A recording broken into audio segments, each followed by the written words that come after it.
Ladies and gentlemen, I am pleased to welcome you back. I am here to assist you today, and I know that you use this video to help you fall asleep. So before we begin, please consider giving us a like, and I would truly appreciate it.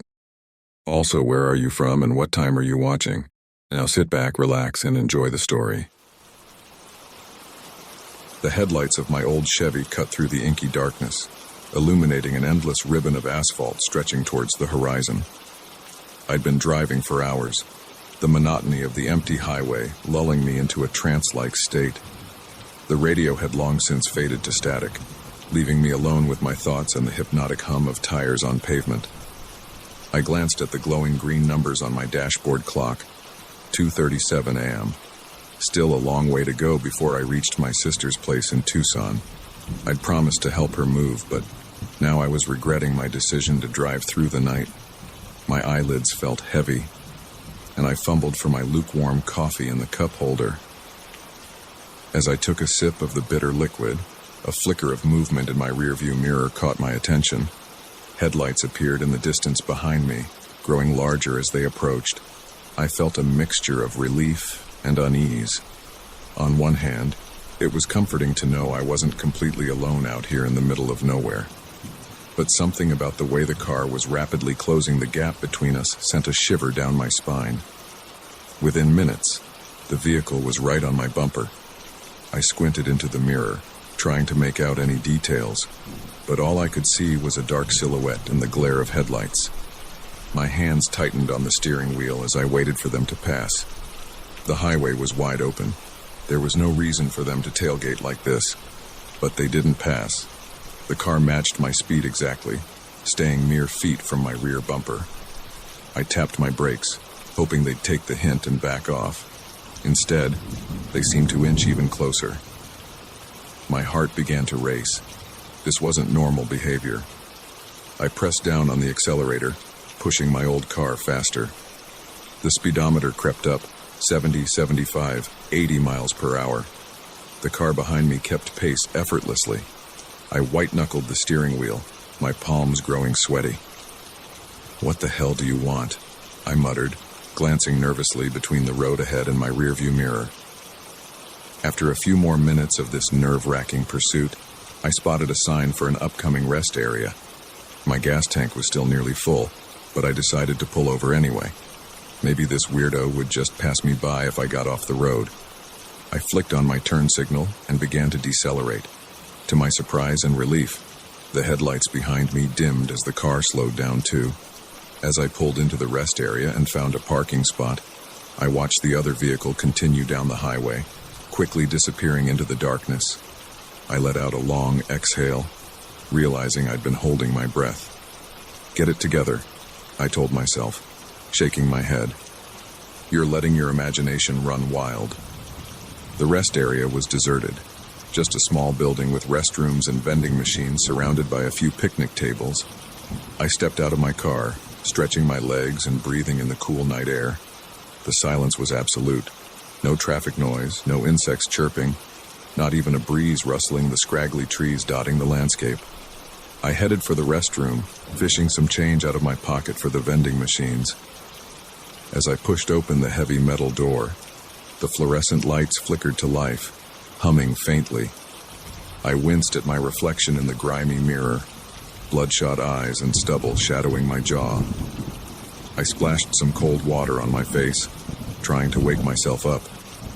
When I emerged a few minutes later, clutching a bag of stale chips and a bottle of water, I froze in my tracks. There, parked right next to my Chevy, was a car I hadn't noticed before. It was hard to make out many details in the dim lighting, but it looked remarkably similar to the one that had been tailing me. My breath caught in my throat as I approached cautiously. The car was empty, its windows tinted too darkly to see inside clearly. I did a quick scan of the rest area, but there was no sign of the driver. A gust of wind sent a discarded paper bag skittering across the pavement, making me jump. Get a grip, I thought. It's probably just another traveler who pulled in after you. Still, I couldn't shake the feeling that something was very wrong. I hurried back to my car, fumbling with my keys. As I slid into the driver's seat, I caught a glimpse of movement in my peripheral vision. My head snapped around, but there was nothing there, just shadows and stillness. With shaking hands, I started the engine and peeled out of the parking lot, gravel crunching under my tires. In my rearview mirror, I saw headlights flare to life. The other car was pulling out behind me. No, no, no, I muttered, my knuckles white on the steering wheel. This couldn't be happening. I accelerated hard, the engine of my old Chevy protesting as I pushed it to its limits. The headlights stayed right with me, neither gaining nor losing ground. Miles of empty highway flew by as I tried to put distance between us. My mind raced through possible explanations and options. Should I try to call for help? My cell phone was dead. I'd forgotten to charge it before leaving. Could I outlast them? Eventually they'd need to stop for gas, right? Just as I was considering attempting some evasive maneuvers I'd seen in movies, a new set of headlights appeared on the horizon ahead of me. Relief flooded through me. Another car, a witness, maybe even help. As the approaching vehicle drew closer, I flashed my headlights desperately, trying to signal that something was wrong. But the car didn't slow down. It blazed past me at high speed, and in the brief moment it was alongside me, I caught a glimpse of the driver. The car was empty. I let out a strangled gasp, nearly swerving off the road in shock. That was impossible. I must not have seen correctly in the split second the car passed. But a cold dread settled in the pit of my stomach as I replayed the image in my mind.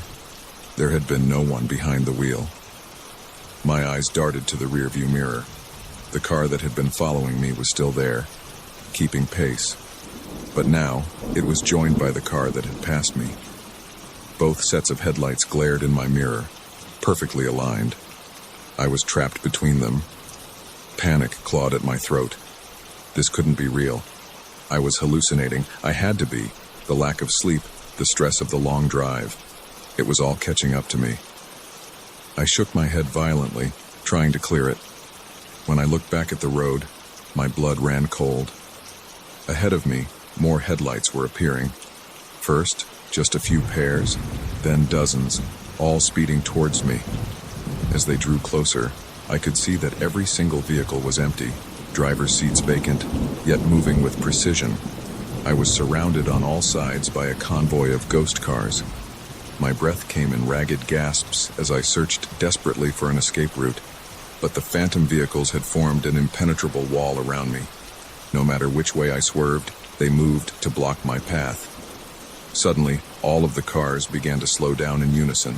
I found my own speed dropping, as if my car was being controlled by an unseen force. We came to a stop in the middle of the highway, my vehicle at the center of a circle of silent, driverless cars. For a long moment, nothing happened. The only sound was my own panicked breathing and the ticking of my engine as it cooled. Then, one by one, the doors of the surrounding cars began to open. Dark figures emerged from each vehicle, humanoid shapes, but wrong somehow. They moved with an unnatural fluidity, gliding rather than walking. As they drew closer, I could see that their bodies seemed to be made of swirling shadows, constantly shifting and reforming. I scrambled to lock my doors, but my trembling fingers couldn't seem to find the button. One of the shadow figures reached my car and placed a hand on the window. Where it touched, frost spread across the glass in intricate patterns. The temperature inside my car plummeted. My breath fogged in front of me as I shrank back against the seat, as far from the window as I could get. The shadow being leaned in close, its featureless face inches from mine, separated only by the thin barrier of glass. And then, impossibly, it began to push through. The glass rippled like water as the figure's head and shoulders emerged into my car. I opened my mouth to scream, but no sound came out. The shadow creature reached for me with hands made of darkness. Just as its cold fingers brushed my skin, a blaring horn jolted me awake. I sat bolt upright, heart pounding. I was in my car, pulled over on the shoulder of the highway. Sunlight streamed through the windows, and a semi-truck roared past, the driver giving me an irritated look. It took me several minutes to get my bearings. I must have pulled over at some point during the night, too tired to continue. The terrifying journey had all been a dream. I scrubbed my hands over my face, trying to shake off the lingering dread from the nightmare. As my breathing slowly returned to normal, I reached for the key to restart my car. My hand froze. There, on the passenger seat next to me, was a single black feather. As I watched, it crumbled to ash and blew away on a phantom breeze. I sat there for a long time, staring at the empty seat and trying to convince myself that I was truly awake. Eventually, I put the car in drive and pulled back onto the highway, but I couldn't shake the feeling that just beyond my peripheral vision, shadows were moving. And somewhere in my rearview mirror, phantom headlights were gaining ground. The scream that echoed across our farm that night wasn't human. It wasn't animal either. It was something in between, a sound that made my blood run cold and my hair stand on end. I'd heard all manner of noises growing up on this land, the low bellow of cattle, the shrill cries of hawks, even the occasional mountain lion screech. But this was different, and it was coming from the old silo. I'm Jim Hawkins, third-generation owner of Hawkins Family Farm. We're not a big operation, just a modest spread of cornfields and cattle pastures nestled in the rolling hills of rural Ohio. The farm's been in my family for nearly a century, passed down from my grandfather to my father, and now to me. I know every inch of this land like the back of my hand, or at least, I thought I did. The night everything changed started like any other. I'd finished my evening chores, fed the livestock, and was looking forward to a cold beer and some mindless TV before bed. The sun had just dipped below the horizon, painting the sky in hues of orange and purple. A warm breeze rustled through the cornfields, carrying the earthy scent of late summer. I was halfway to the house when I heard it, that bone-chilling cry piercing the twilight. I froze, my work boots rooted to the dusty path. For a moment, I thought I must have imagined it. Then it came again, louder this time, unmistakable. My first instinct was to run, either away from the sound or towards the house to call for help. But something held me in place. Curiosity, stubbornness, or maybe just the ingrained responsibility of being the man of the farm. Whatever it was, I found myself turning towards the old silo instead of away from it. The silo loomed against the darkening sky, a hulking cylinder of corroded metal that hadn't been used in years. It was the oldest structure on the property, built by my grandfather in the 1930s. We'd switched to more modern grain storage decades ago, and the silo had stood empty ever since, a silent sentinel at the edge of the cornfields. As I approached, my footsteps crunching on gravel, an eerie silence fell over the farm. No crickets chirping, no distant lowing of cattle, just the sound of my own ragged breathing and the thudding of my heart in my ears. The silo's rusted door stood slightly ajar, creaking softly in the breeze. I hesitated, suddenly aware of how foolish this was. I had no weapon, no flashlight, nothing but my own two hands and a stubborn need to know what was going on in my own backyard. I pushed the door open wider, wincing at the screech of metal on metal. The interior was pitch black, the fading twilight unable to penetrate the silo's depths. I fumbled in my pocket for my phone, cursing under my breath when I realized I'd left it charging in the house. "Hello?" I called out, my voice echoing in the empty space. "Is anyone in here?" Silence. I took a tentative step inside, letting my eyes adjust to the darkness. The air was thick with the musty smell of old grain and something else, something sharp and acrid that made my nose wrinkle.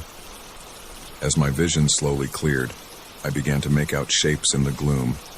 The concrete floor was littered with debris, old pieces of machinery, empty feed bags, rusted tools. But something else caught my eye, something that didn't belong. Scratches, deep, jagged grooves carved into the metal walls of the silo. They started near the floor and ran upwards, some as high as I could see in the dim light. My mind reeled, trying to make sense of what I was seeing. What could have made marks like that? And why? I ran my hand over one of the scratches, feeling the roughness under my calloused fingers. Whatever had done this had been powerful and desperate. A sound from above made me jerk my hand back. It was faint, barely audible, a scraping noise, like something moving against metal. I tilted my head back, squinting into the darkness overhead. That's when I saw it. A ladder, running up the side of the silo all the way to the top. It was old, the metal rungs coated with rust, but it looked sturdy enough. And at the top, was that a flicker of movement? Before I could talk myself out of it, I was climbing. The rungs were cold under my hands, flakes of rust coming off on my palms. Every instinct screamed at me to turn back, to run from this place and never look back. But something drove me upward, a need to know that overpowered my fear. I was about halfway up when I heard the noise again, that inhuman cry that had first drawn me here. It was louder now, coming from directly above me. I froze, clinging to the ladder, my heart pounding so hard I thought it might burst from my chest. For a long moment I stayed there, paralyzed between fear and curiosity. Then, slowly, I began to climb again, one rung at a time, my breathing ragged in the stillness of the silo. As I neared the top, a new sound reached my ears. A low, rhythmic thumping, like something heavy being dragged across metal. It was coming from the very top of the silo, just out of sight. I reached the final rung, my arms trembling with exertion and fear. Taking a deep breath, I poked my head up through the opening at the top of the ladder. What I saw there will haunt me for the rest of my days. The top of the silo was bathed in pale moonlight streaming through the open roof hatch. And there, in the center of the circular space, was something. It was vaguely humanoid in shape, but larger, much larger. Its skin was a mottled gray, hanging in loose folds over a skeletal frame. Long, spindly limbs ended in claws that scraped against the metal floor with each movement, creating the dragging sound I'd heard. But it was the creature's face that made my blood run cold. Where eyes should have been, there were only dark, empty sockets. Its mouth was a gaping maw filled with rows of needle-sharp teeth, opened wide in a silent scream. For a moment, we stared at each other, me, frozen in horror, and the creature, its eyeless gaze somehow fixed directly on me. Then it moved, faster than anything that size should be able to move, lunging towards me with impossible speed. I reacted on pure instinct, releasing my grip on the ladder and letting myself fall. The world spun around me as I plummeted through darkness. I hit the ground hard, the impact knocking the wind out of me. Pain shot through my body, but adrenaline pushed me to my feet. I stumbled towards the silo door, my vision blurry, ears ringing. Behind me, I could hear the creature descending, its claws screeching against metal as it climbed down the ladder with inhuman agility. I burst out of the silo, gasping in the cool night air. Without looking back, I ran. I ran faster than I've ever run in my life, across the fields towards the safety of the farmhouse. The sound of pursuit faded behind me, but I didn't slow down until I'd slammed and locked the door behind me. I spent the rest of the night huddled in my bedroom, every light in the house blazing, a loaded shotgun across my lap. As the first rays of dawn crept through the windows, I finally worked up the courage to look outside. The farm was quiet, peaceful in the early morning light. No sign of the horror I'd encountered. Part of me wanted to believe it had all been a nightmare, a hallucination brought on by stress and exhaustion. But I knew better. I called the sheriff that morning, trying to explain what I'd seen without sounding like a complete lunatic. To his credit, he listened patiently, then promised to send a deputy out to take a look around. They found nothing, of course. No creature, no scratches on the silo walls. The deputy gave me a look that was equal parts pity and suspicion, clearly thinking I was either crazy or pulling some kind of prank. But I know what I saw. I know what's out there, hiding in the darkness of that old silo. And every night since, As the sun dips below the horizon, I find myself staring out at that rusted cylinder, watching for any sign of movement. Because deep down, I know the truth. Whatever that thing was, it's still out there, waiting. And someday, it will be back. The farm's been in my family for generations. This land is in my blood. But now, for the first time in my life, I'm thinking of selling, of packing up and leaving this place behind. Because some things once seen can't be unseen, and some horrors once awakened can never truly be put back to sleep. The moment I saw those blood-stained hands, I knew I'd made a terrible mistake. But by then, it was already too late. The sun was setting, my phone was dead, and I was stranded on a lonely stretch of road with a stranger whose smile didn't quite reach his eyes. It had all started so innocently. Just another long drive on my cross-country road trip. The kind of journey I'd dreamed about since I was a kid. Me, my beat-up Honda Civic, and the open road. Freedom, adventure, and the promise of new horizons. I'm Sarah, 28 years old, and finally taking that gap year I never got around to after college. 5 years of grinding away in a cubicle had left me feeling hollow, unfulfilled. So I'd quit my job, sold most of my stuff, and hit the road. No real destination in mind, just a vague plan to head west and see where the wind took me. For the first few weeks, it had been everything I'd hoped for. Stunning vistas, quirky roadside attractions, late nights around campfires with fellow travelers. I'd felt more alive than I had in years. But as I pushed deeper into the heartland, the romance of the road started to wear thin. Long stretches of monotonous highway, endless fields of corn and wheat. The novelty of gas station coffee and greasy diner food had long since faded. So when my car started making an ominous rattling noise somewhere in the middle of Nebraska, my heart sank. I'm no mechanic, but even I could tell this wasn't good. I managed to limp along for another hour or so, the rattling growing louder with each passing mile. Just as the sun was starting to dip towards the horizon, I spotted a faded sign for a town called Millbrook, population 362. It wasn't much, but it was my best hope for finding a mechanic before nightfall. I never made it to Millbrook. About 5 miles outside of town, my car gave a final sputtering gasp and died. I coasted to the shoulder, a plume of smoke rising from under the hood. Cursing under my breath, I got out to survey the damage. The acrid smell of burning oil hit me as soon as I popped the hood. Even to my untrained eye, it was clear this was beyond a quick roadside fix. I reached for my phone only to find the battery completely drained. In my haste to get on the road that morning, I'd forgotten to plug it in. Panic started to set in as I looked around. Nothing but empty fields and darkening sky in every direction. The last car I'd seen had passed by over an hour ago. I was well and truly stranded. Just as I was contemplating whether to start walking towards town or hunker down in my car for the night, I heard the rumble of an engine in the distance. Relief flooded through me as I saw headlights approaching. The vehicle, an old pickup truck that had seen better days, slowed as it neared. The driver, a man who looked to be in his mid-40s, leaned out the window. "Car trouble," he called out, his voice friendly enough. I nodded, trying not to look as desperate as I felt. "Yeah, I think it's the engine. Any chance you know of a mechanic in town?" He smiled, and something about it made me uneasy. It didn't quite reach his eyes, which remained cold and assessing. "Well, you're in luck," he said. "I do a bit of mechanical work myself. Why don't I take a look?" Before I could respond, he was already out of his truck and heading towards my car. I watched as he peered under the hood, making thoughtful noises.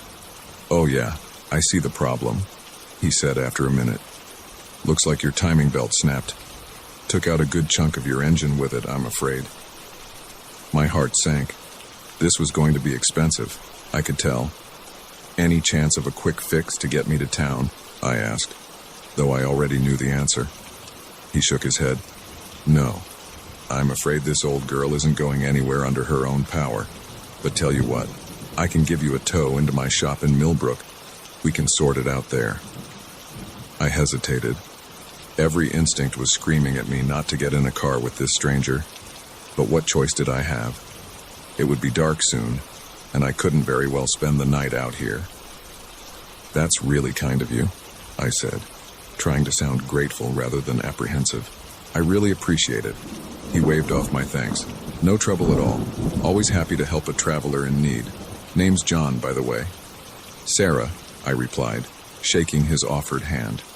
That's when I noticed it. As our palms met, I caught a glimpse of something dark caked under his fingernails and in the creases of his knuckles. At first, I thought it was grease or oil. He was a mechanic, after all. But as he pulled his hand away, I realized with a jolt of horror that it was blood. My mind raced. There could be innocent explanations, right?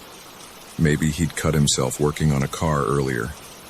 Maybe he was a hunter and had been field dressing his kill. But the way his eyes glittered as he watched my reaction told me this was something far more sinister. I forced a smile, trying to act as if I hadn't noticed anything amiss.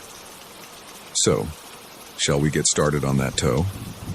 John nodded, turning back to his truck to fetch a tow cable. As soon as his back was turned, I made a split-second decision. I had to run. But before I could take more than a couple of steps, I felt a hand clamp down on my shoulder. John's voice was low and dangerous in my ear. Now, Sarah. Let's not do anything foolish."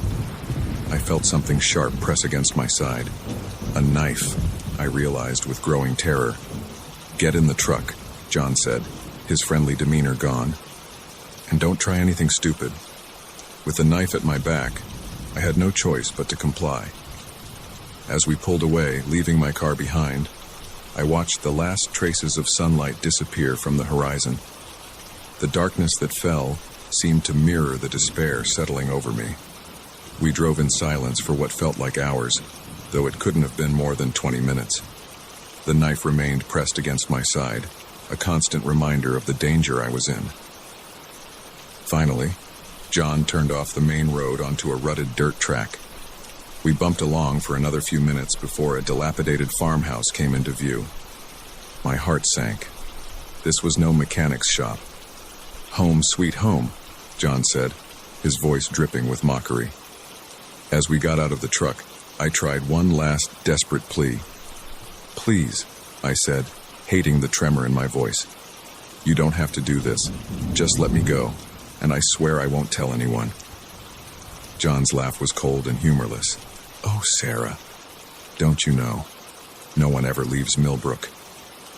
He marched me towards the house, the knife now openly visible in his blood-stained hand. As we neared the porch, I heard something that made my blood run cold, the sound of muffled screams coming from inside. In that moment, I knew I had to act. It was now or never. Summoning every ounce of strength and courage I possessed, I drove my elbow back into John's solar plexus. He let out a grunt of pain and surprise, his grip on me loosening just enough. I bolted, running blindly into the darkness. I could hear John cursing behind me, his heavy footsteps in pursuit. But fear and adrenaline lent me speed I never knew I had. I ran until my lungs burned and my legs felt like jelly. When I finally dared to look back, there was no sign of John. But I didn't stop. I couldn't. I ran through cornfields and across muddy creeks. I ran until the first pale light of dawn began to streak the eastern sky, and still, I ran. It was mid-morning when I finally stumbled onto a highway. A kind-faced woman in a minivan stopped to help, her eyes widening at my wild appearance and frantic story. She drove me straight to the sheriff's office in the next town over. The investigation that followed uncovered horrors beyond my worst nightmares. John wasn't just a killer. He was part of something larger, something that had been preying on unlucky travelers for years. They found my car, of course. The engine was fine. John had merely disconnected the battery to strand me there, a simple trick that had nearly cost me everything. It's been 6 months since that night, and I'm back home now. My dreams of carefree adventure have been replaced by nightmares of blood-stained hands and lonely roads. But I'm alive. I survived. Sometimes, late at night, I find myself thinking about those other victims, the ones who weren't as lucky as me, the ones whose screams I heard in that farmhouse, and I wonder how many others are out there waiting for help that may never come. So I tell my story, again and again, to anyone who will listen, because maybe, just maybe, it will save someone else from making the same mistakes I did, from trusting too easily, from ignoring their instincts. Because out there on the open road, freedom and danger often walk hand in hand, and sometimes the real monsters aren't hiding under your bed. They're waiting by the side of the road, ready to offer you a helping hand. The first time I noticed something was amiss was when I found a single long black hair on my pillow. It wouldn't have been strange, except I'm blonde, and I was traveling alone. That's when I realized the nightmare had already begun, right here in the middle of paradise. My name is Emma, and this was supposed to be the trip of a lifetime. A 2-week Caribbean cruise to celebrate my 30th birthday and my recent promotion. I'd saved for months, splurging on a balcony cabin with ocean views. The brochure had promised sun-drenched days, star-filled nights, and memories to last a lifetime. What it didn't mention was the terror that would keep me awake at night, wondering if I'd make it off this floating city alive. The cruise started off perfectly. I boarded the massive ship, the SS Oceanic Dream, with a sense of awe and excitement.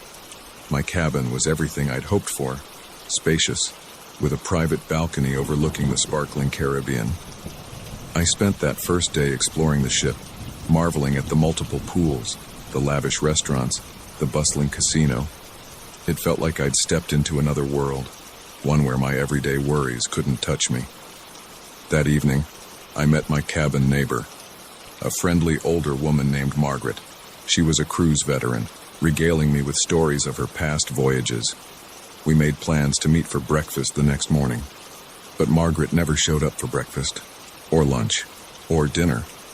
At first, I didn't think much of it. It was a big ship, after all, with plenty to do. Maybe she'd made other friends, or was sleeping off a late night at the casino. But as the days went by and I still hadn't seen her, a nagging worry began to grow in the pit of my stomach. On the third day, I decided to ask the cabin steward if he'd seen Margaret. His response sent a chill down my spine. "I'm sorry, miss," he said, looking confused. "But there's no one registered in the cabin next to yours. It's been empty this whole voyage." I insisted that he was mistaken, that I'd met Margaret, talked to her, but he just shook his head, a look of concern crossing his face. I could see him wondering if the sun and sea air had gotten to me. That night, I lay awake in my cabin, listening intently for any sound from next door. The walls on these ships were thin. I should have been able to hear something, but there was nothing but silence. Unable to sleep, I stepped out onto my balcony, hoping the fresh air would clear my head. That's when I saw it. A flicker of movement in the cabin next door. A shadow passing behind the curtains. Someone was in there. My heart racing. I rushed to my cabin door, determined to knock on Margaret's door and get to the bottom of this. But as I reached for the handle, I froze. There, stuck to the outside of my door, was a Polaroid photo. It showed me sleeping in my bed, taken from inside my cabin. Panic seized me. Someone had been in my room while I slept. Someone was watching me. With trembling hands, I locked and bolted my door, then wedged a chair under the handle for good measure. I spent the rest of the night huddled in the corner of my cabin, jumping at every creak and groan of the ship. When morning finally came, I went straight to ship security. I showed them the photo, told them about Margaret, begged them to investigate. But the head of security, a stern-faced man named Johnson, seemed more annoyed than concerned. "Ma'am, we take the safety of our passengers very seriously," he said in a tone that suggested the opposite. "But we've checked the logs. The cabin next to yours is unoccupied. There is no passenger named Margaret on this cruise. As for the photo, well, are you sure you didn't take it yourself? Maybe as a joke?" I couldn't believe what I was hearing. They thought I was making this up, or worse, that I was crazy. Frustrated and scared, I decided to do some investigating of my own. I started paying closer attention to my surroundings, watching for anything out of the ordinary. And slowly, I began to notice things. Small things at first, easily overlooked. Like how certain crew members would exchange meaningful glances when they thought no one was looking, or how there always seemed to be someone lingering near my cabin, no matter the time of day. Then there were the disappearances. Not just Margaret. Other passengers I'd met and chatted with would suddenly vanish, with no explanation. When I asked about them, I was met with blank stares or insistence that no such person had ever been on board. One night, unable to sleep, I decided to take a walk around the ship. The decks were eerily quiet, most passengers long since retired to their cabins. As I rounded a corner, I saw a group of crew members huddled together, speaking in hushed tones. I couldn't make out what they were saying, but their serious expression sent a shiver down my spine. As I turned to leave, my foot scuffed against the deck. The sound echoed in the quiet night, and the crew members' heads snapped up in unison. The look in their eyes as they spotted me. It wasn't surprise or embarrassment at being overheard. It was hunger. I ran. Behind me, I could hear footsteps, gaining on me quickly. I didn't dare look back, just focused on putting one foot in front of the other, my lungs burning as I gasped for air. I made it back to my cabin and locked myself in, my heart pounding so hard I thought it might burst from my chest. As my panic subsided, I tried to make sense of what had happened. Was I losing my mind? Or was something sinister really going on? The next day, I decided to try one last time to get help. I approached a group of passengers lounging by the pool, determined to make them understand the danger we were all in. But as I began to speak, I saw their eyes glaze over. Their smiles became fixed, artificial. And then, in perfect unison, they all stood up and walked away, leaving me standing alone by the empty pool. That's when I knew. Whatever was happening on this ship, it wasn't just a few crew members. It was everyone, or at least almost everyone. I spent the next few days in a state of constant vigilance, barely sleeping, jumping at every sound. I stopped eating at the ship's restaurants, subsisting on snacks I'd brought from home.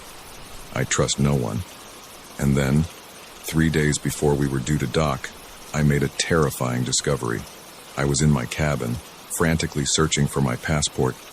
I'd decided I needed to be ready to run as soon as we reached port. As I rifled through my suitcase, my hand brushed against something hard and cold. It was a small, metal object. As I pulled it out, my blood ran cold. It was a set of surgical tools, crusted with what looked horribly like dried blood. I didn't put those there. I would never. But then, a flash of memory. The first night on the ship. The welcome cocktail that had tasted a bit off. The strange, dreamlike state I'd been in afterwards. What had I done? As I sat there, staring at the damning evidence in my hands, a knock came at my cabin door. "Housekeeping," a cheery voice called out. I didn't answer. I couldn't move, couldn't breathe. The knocking came again, more insistent this time. "Miss Emma, we know you're in there. It's time for your treatment." Treatment? What treatment? I never signed up for any treatment. The door handle jiggled, once, twice. Then I heard the unmistakable sound of a key card sliding into the lock. In that moment, survival instinct took over. I grabbed my emergency bag, the one I'd packed days ago when I first suspected something was wrong, and ran for the balcony. As the cabin door swung open behind me, I did the only thing I could think of. I jumped. The shock of the cold water jolted me back to reality. I surfaced, gasping for air, and looked up at the towering hull of the ship. I could see figures on my balcony pointing down at me. In the distance, I heard alarms begin to blare. I started swimming. I had no idea how far I was from land, or if I could even make it. But I knew one thing for certain. Whatever fate awaited me in these waters, it couldn't be worse than what I was leaving behind. As I swam, the ship's lights grew dimmer. The last thing I heard before the waves swallowed all sound was a voice over the ship's PA system. "Attention passengers, we seem to have lost one of our own, but don't worry. On the SS Oceanic Dream, no one is ever truly lost. Sleep tight and sweet dreams." I don't know how long I swam. Hours, maybe days. My muscles screamed, my lungs burned. But finally, miraculously, I saw lights on the horizon, a coast, safety. As I dragged myself onto the beach, I knew my ordeal wasn't over. Who would believe my story? A ship full of people involved in what? Some kind of cult? A massive conspiracy? Even I wasn't sure I believed it. But I knew what I'd seen, what I'd experienced, and I knew I had to warn others. So I'm telling my story now, to anyone who will listen, because somewhere out there, the SS Oceanic Dream is still sailing, still claiming passengers, and not everyone will be as lucky as I was. If you're planning a cruise, do me a favor. Double-check your itinerary, and if you see a ship called the Oceanic Dream, run. Run as fast as you can, because on that ship, the nightmare is all too real.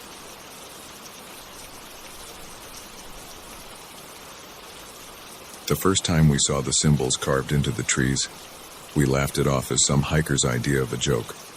By the time we realized the truth, we were already lost in a maze of ancient pines, with something watching us from the shadows, something that didn't want us to leave. My name's Alex, and I've been an avid hiker for most of my 28 years. I thought I'd seen it all: treacherous mountain paths, unexpected wildlife encounters, even the occasional rescue mission for less experienced trekkers. But nothing could have prepared me for what happened in the depths of Blackwood National Forest. It was supposed to be a routine weekend trip. My best friend Jake and I had been planning this hike for months, poring over maps and trail guides, eager to explore one of the most remote areas of the forest. We'd both grown up near Blackwood, but this particular region had always been off limits. Too dangerous, too easy to get lost in, the rangers said. But we were experienced, confident, maybe a little too confident, as it turned out. We set out early on a crisp Saturday morning, the air thick with the scent of pine and damp earth.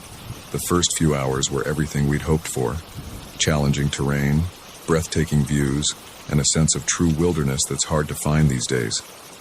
It was around midday when things started to feel off. "Hey, Alex," Jake called out, his voice tinged with confusion. Come check this out."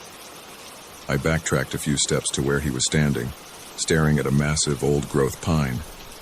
At first, I didn't see what had caught his attention. Then my eyes focused on a series of symbols carved deep into the bark.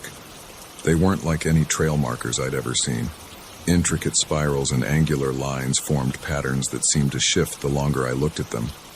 It was unsettling, to say the least. "Weird," I muttered, running my fingers over the grooves.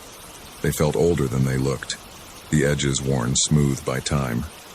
Probably just some bored kids playing around. Jake nodded, but I could see the doubt in his eyes. "Yeah, probably. Let's keep moving." We pushed on, trying to shake off the strange feeling those symbols had left us with. But as the afternoon wore on, we started noticing more of them. Every few hundred yards, we'd spot another tree marked with those bizarre carvings. And something else was bothering me. Though I couldn't quite put my finger on it, it wasn't until Jake mentioned it that I realized what was wrong. "Alex," he said, his voice low and tense, "have you heard any birds lately, or anything?" I stopped in my tracks, listening intently. He was right. The forest had gone completely silent. No bird song, no rustle of small animals in the underbrush. Nothing but the sound of our own breathing and the crunch of leaves under our boots. A chill ran down my spine that had nothing to do with the cooling air. "Maybe we should turn back," I suggested, trying to keep the growing unease out of my voice. "We can always try this trail another day." Jake nodded eagerly, clearly as unsettled as I was. We consulted our map and GPS, plotting the quickest route back to the trailhead. But as we started to retrace our steps, nothing looked familiar. The trees seemed to press in closer, their branches reaching out like gnarled fingers. Shadows deepened, despite it being early afternoon. And those symbols, they were everywhere now, carved into nearly every tree we passed. After an hour of increasingly panicked hiking, we had to face the truth. We were lost. "This is impossible," Jake muttered, frantically checking his GPS. "We should have hit the main trail by now. It's like the whole forest has changed." I was about to respond when a twig snapped somewhere behind us. We both whirled around, hearts pounding. "Hello?" I called out, my voice sounding small and scared in the oppressive silence. "Is someone there?" No response, but I could have sworn I saw movement in the shadows between the trees, a flicker of something that didn't move like any animal I'd ever seen. "We need to get out of here," Jake whispered, his face pale. "Now." We picked a direction and started walking, trying to move as quietly as possible while still covering ground quickly. The feeling of being watched was overwhelming now. Every few minutes, I'd catch a glimpse of movement out of the corner of my eye, only to find nothing there when I turned to look. As the light began to fade, panic set in. We were not equipped for a night in the forest, especially not whatever this place had become. Our flashlights cast eerie shadows as we pushed on, jumping at every rustle and crack in the darkness. That's when we heard it, a sound that I still hear in my nightmares. It started as a low hum, almost below the threshold of hearing, but it grew louder, resolving into something that was almost like words. Almost, but not quite. It was as if the forest itself was trying to speak. Jake grabbed my arm, his fingers digging in painfully. "Tell me you hear that," he said, his voice shaking. I nodded, too terrified to speak. The not quite words seemed to be coming from all around us now, rising and falling in a rhythm that made my head spin. And then, cutting through the otherworldly sound, came a scream. A human scream, filled with terror and pain. It came from somewhere ahead of us, deeper in the forest. We stood frozen, caught between the instinct to run and the ingrained need to help someone in trouble. "We have to check it out," I said finally, hating myself even as the words left my mouth. "What if someone's hurt?" Jake looked like he wanted to argue, but nodded grimly. We moved forward slowly, every step feeling like we were walking deeper into a trap. The screaming had stopped, replaced by a heavy, anticipatory silence. We came to a small clearing, our flashlights illuminating a scene that defied explanation. In the center of the clearing stood a massive, ancient tree. Its trunk was wider than any I'd ever seen, twisted and gnarled with age, and carved into every inch of its bark were those symbols, more intricate and alien than ever. But it was what was at the base of the tree that turned my blood to ice. A collection of objects that had no business being this deep in the wilderness. Watches, phones, wallets, dozens of them, arranged in a careful circle around the tree. Personal belongings from other hikers, other people who had wandered into this part of the forest and never made it out. "We need to go," Jake whispered, tugging at my sleeve. "Now, Alex, we need to go right now." I nodded, unable to tear my eyes away from the grisly display. As we turned to leave, my flashlight beam caught something moving at the edge of the clearing.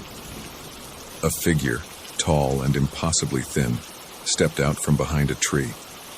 It looked almost human, but wrong. Its limbs were too long, its movements too fluid, and its face, where its face should have been, was nothing but smooth, blank skin. A scream caught in my throat as more figures emerged from the darkness. 3, 5, a dozen of them, all with that same blank, featureless face. They began to move towards us with an unnatural grace, their not quite words growing louder. We ran. Branches whipped at our faces as we tore through the underbrush, blind panic driving us forward. I could hear them behind us, moving through the forest with inhuman speed. The symbols on the trees seemed to glow in the darkness, pulsing in time with the alien chant that filled the air. I don't know how long we ran. It could have been minutes or hours. Time seemed to lose all meaning in that nightmare forest. But suddenly, miraculously, we burst out onto a paved road. We didn't stop running until we reached Jake's car, parked at the trailhead. As we sped away, I looked back at the forest. For a moment, I thought I saw those blank faces watching us from between the trees. Then they were gone, and it was just a normal forest again. We drove straight to the ranger station, babbling our story to increasingly skeptical-looking officers. They searched the area we described, but found nothing out of the ordinary. No symbols, no clearing, no evidence that anything strange had happened at all. Part of me wanted to believe we'd imagined it all. Some sort of shared hallucination brought on by exhaustion and dehydration. But I know what I saw, what I felt. It's been 6 months since that day, and I haven't set foot in any forest since. Jake's the same way. We don't talk about what happened, but I can see the lingering fear in his eyes. The same fear I feel every time I look at the trees lining my suburban street and wonder what might be hiding behind them. I'm telling this story now as a warning. If you ever find yourself in Blackwood National Forest, or any wilderness really, and you start to notice strange symbols carved into the trees, don't dismiss them. Don't laugh them off like we did. Turn around. Get out while you still can. Because there are things in this world that defy explanation. Things that live in the deep, dark places of the forest. Things that are always watching, always waiting for unwary travelers to wander just a little too far off the beaten path. And if you hear whispers in the woods that sound almost, but not quite, like words, run, run, and don't look back. Because in some forests, getting lost is the least of your worries.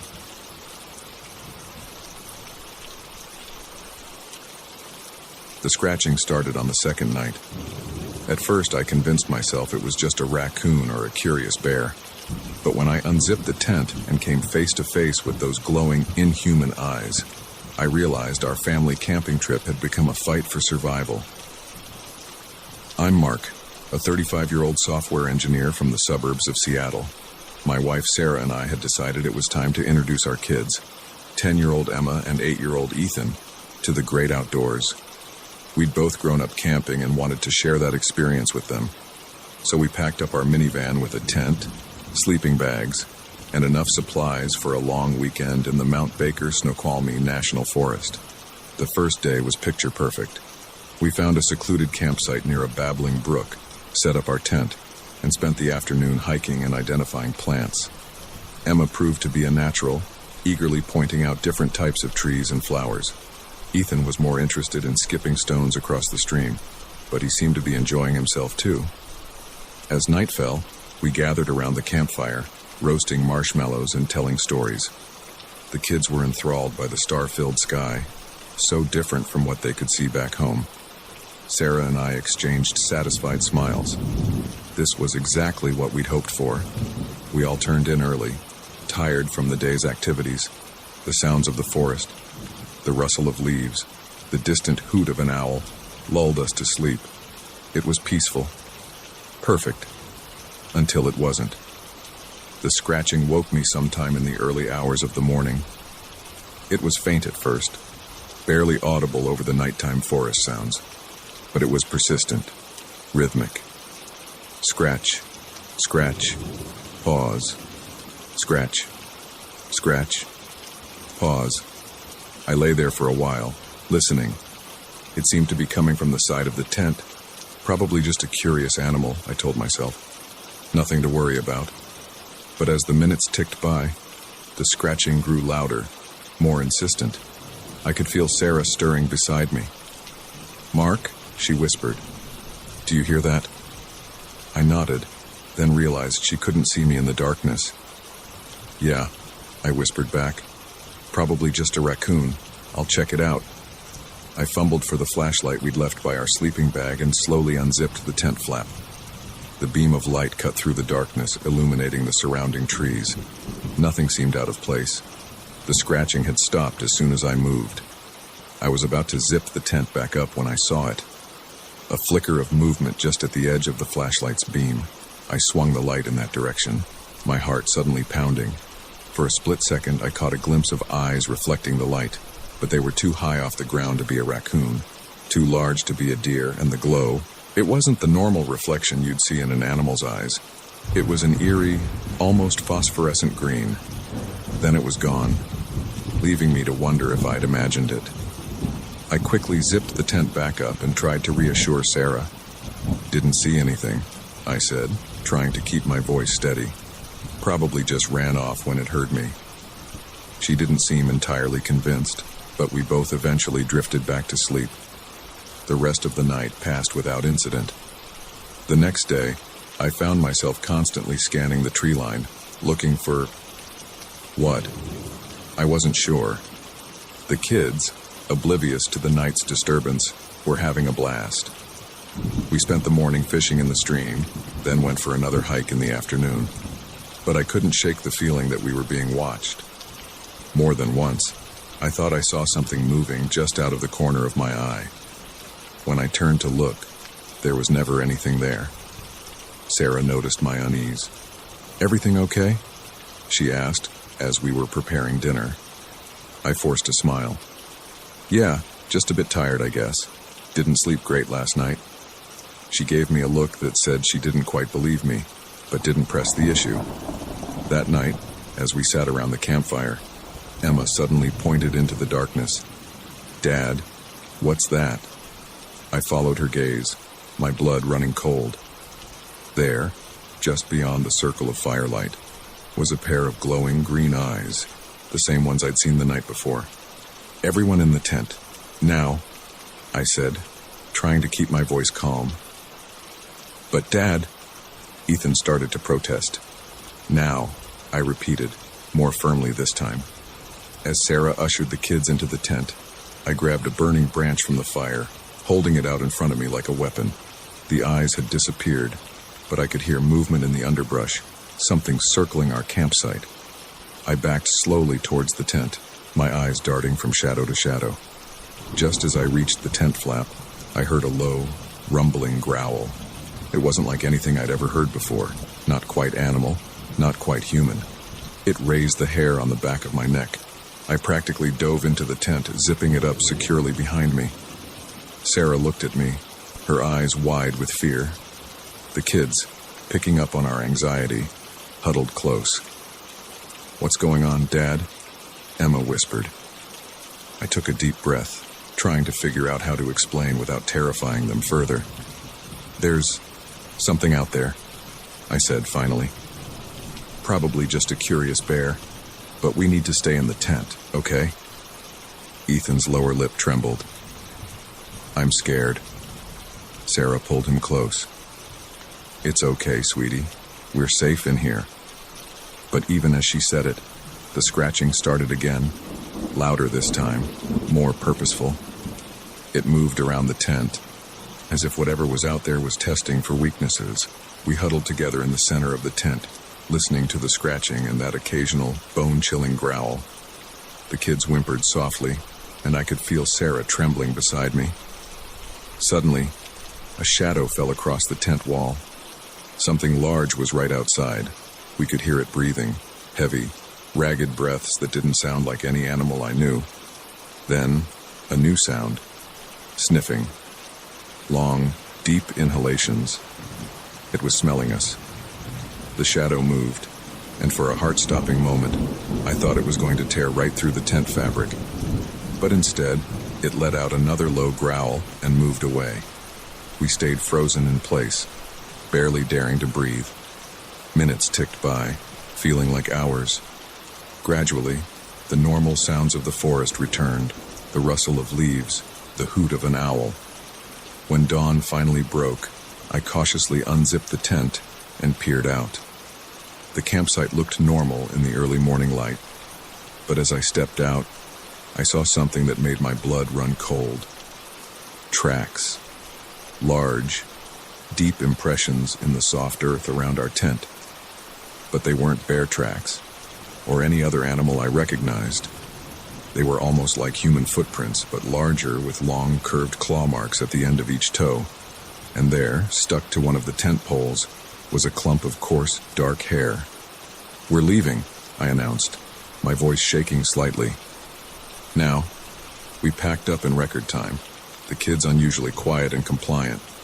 As we drove away, I kept glancing in the rearview mirror, half expecting to see something emerge from the trees. We never went back to that campsite.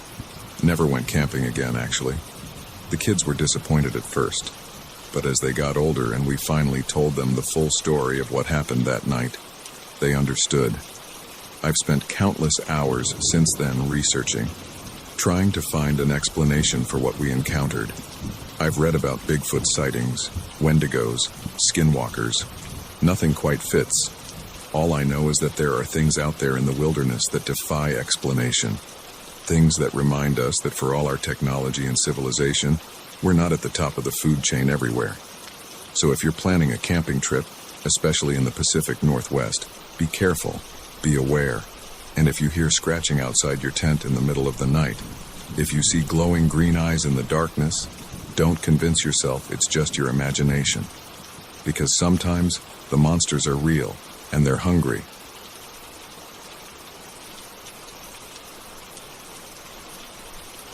The first time I heard the voice on the CB radio, I thought it was just another stranded motorist. By the time I realized the truth, I was already deep in a nightmare I couldn't escape. They say the long-haul trucking life can drive you crazy, but I never expected it to nearly drive me to my death. My name's Jake, and I've been a trucker for the better part of 2 decades. I've crossed this country more times than I can count, hauling everything from fresh produce to auto parts. I've seen my share of weird stuff out on the road. Ghost trucks, unexplained lights in the sky, even what I swear was a honest-to-God UFO once. But nothing, and I mean nothing, could have prepared me for what happened that night in the backcountry of Montana. It was a run like any other. I was hauling a load of electronics from Seattle to Chicago, taking the northern route through Idaho and Montana. It was late October, and winter was coming on fast in the mountains. The forecast had warned of an early snowstorm, but I figured I could beat it if I pushed through the night. I'd just crossed the Idaho-Montana border when the snow started. At first, it was just a few flakes, nothing to worry about. But within an hour, it had turned into a full-blown blizzard. The world outside my windshield was a swirling mass of white, my headlights barely penetrating the gloom. I was considering pulling over to wait it out when I heard it, a crackle of static on my CB radio, then a voice cutting through the white noise. "Hello? Can anyone hear me? I need help." The voice was female, young-sounding, and terrified. I'd heard my share of distress calls over the years, but something about this one sent a chill down my spine that had nothing to do with the storm outside.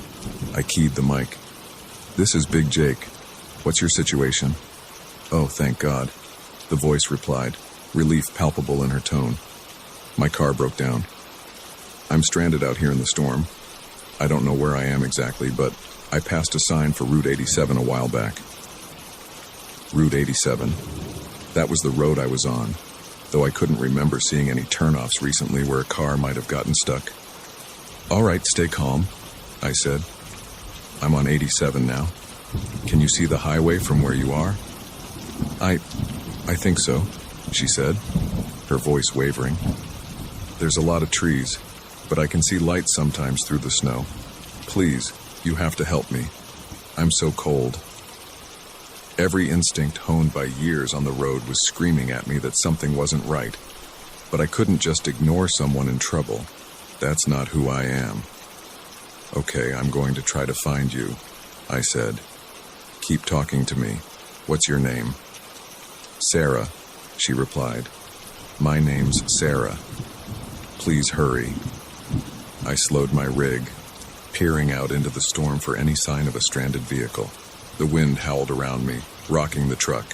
Visibility was down to almost nothing. "Sarah, I need you to help me find you," I said. "Do you see my headlights? Can you hear my engine?" There was a pause, longer than I liked. Then, I think I see something. "Yes, I see lights. You're getting closer." but I couldn't see anything ahead except swirling snow and the vague shapes of trees. "Are you sure?" I asked. "I don't see any sign of a car." "Please." Sarah's voice took on an urgent, almost frantic tone. "You're so close. Just a little further. Turn right up ahead." I frowned. There was no right turn up ahead, at least not on any map I knew, just miles of unbroken forest. "Sarah, there's no turn here. Are you sure about where you are?" Another pause. This one stretched on so long I thought we'd lost the connection. Then Sarah's voice came back, but it was different, lower, almost growling. "Turn right, Jake. Turn right now." A chill that had nothing to do with the storm ran down my spine. I eased off the accelerator, my knuckles white on the steering wheel. "Who is this?" I demanded. "What's going on here?" The laugh that came through the radio speaker wasn't human. It was a low, guttural sound that made my skin crawl. "Oh, Jake," the voice said, all pretense of being Sarah gone. "You should have turned right. Now we'll have to do this the hard way." Suddenly, my headlights illuminated something in the road ahead. A figure, standing motionless in the swirling snow. It was vaguely human-shaped, but too tall, too thin, and its eyes... God, its eyes glowed with an eerie, greenish light. I yanked the wheel hard, sending my rig into a skid. The world spun around me as I fought for control. I caught a glimpse of the figure as I careened past, its arms stretching out impossibly long, clawed fingers reaching for my truck. Then I was past it, fishtailing wildly on the icy road. It took everything I had to keep from jackknifing. By some miracle, I managed to straighten out, my heart pounding so hard I thought it might burst from my chest. I stomped on the accelerator, pushing my rig to speeds it was never meant to go in these conditions. In my side mirror, I could see something moving through the woods parallel to the road. Something fast. Impossibly fast. The CB crackled to life again. "You can't run, Jake," the voice taunted. "We know these woods. We know all the roads, all the shortcuts." I switched off the radio, but it made no difference. The voice continued, seeming to come from the very air around me. "We've been so hungry, Jake. So very hungry. And you're going to feed us, one way or another." I drove like a man possessed, taking turns too fast, skating on the edge of control. More than once, I felt the trailer start to swing out, nearly sending me off the road. But somehow, I kept it together. Hours passed in a blur of white snow and black terror. I didn't dare stop, didn't dare even slow down. Every time I thought I'd lost them, I'd catch a glimpse of glowing eyes in the woods, or hear that terrible voice on the radio. As dawn broke, I finally burst out of the mountains and onto the plains. The storm was behind me, the road ahead clear. I pulled into the first truck stop I saw, my hands shaking so badly I could barely turn off the engine. It took me 3 cups of coffee before I could even think straight. The locals gave me strange looks.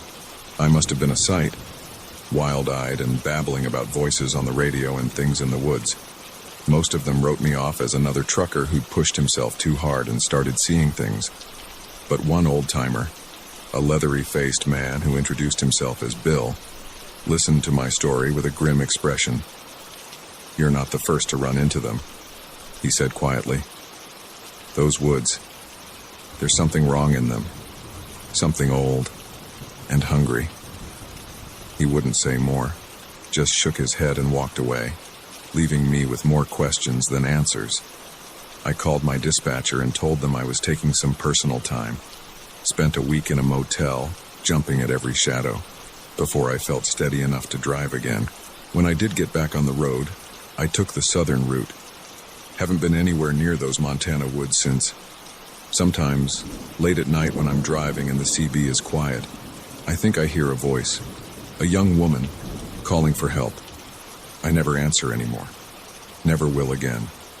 Because out there on the long, dark roads, not every call for help is what it seems. Sometimes, the voice on the other end of the radio isn't human at all. And sometimes, The real monsters aren't the ones we can see. So if you're ever driving through the mountains of Montana on a snowy night, and you hear a desperate voice on your radio, keep driving. Don't stop. Don't answer. And whatever you do, don't turn right. Because there are things out there in the darkness. Things that are always hungry, and they know how to lure their prey.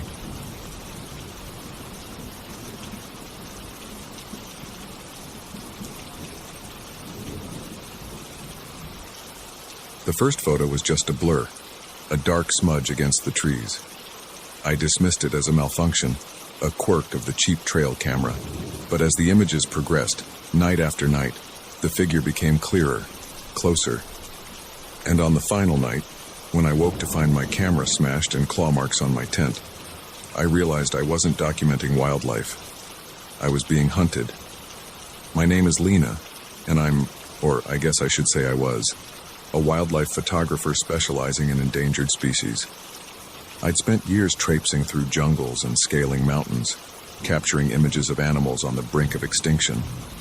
But it was a rumor of an unclassified species in the Pacific Northwest that led me into the heart of Olympic National Park and into a nightmare I'm still trying to understand. It started innocently enough. I'd heard whispers in cryptozoology forums about sightings of an unknown primate in the dense forests of Washington state. Most serious scientists dismissed it as yet another Bigfoot hoax, but something about the descriptions caught my attention. They didn't match the usual Sasquatch lore. This creature was reportedly smaller, more agile, with peculiar bioluminescent markings. Intrigued, I packed my gear and headed into the wilderness. I found a secluded spot deep in the forest, miles from the nearest hiking trail. Perfect isolation to set up my equipment without human interference. The first few days were uneventful.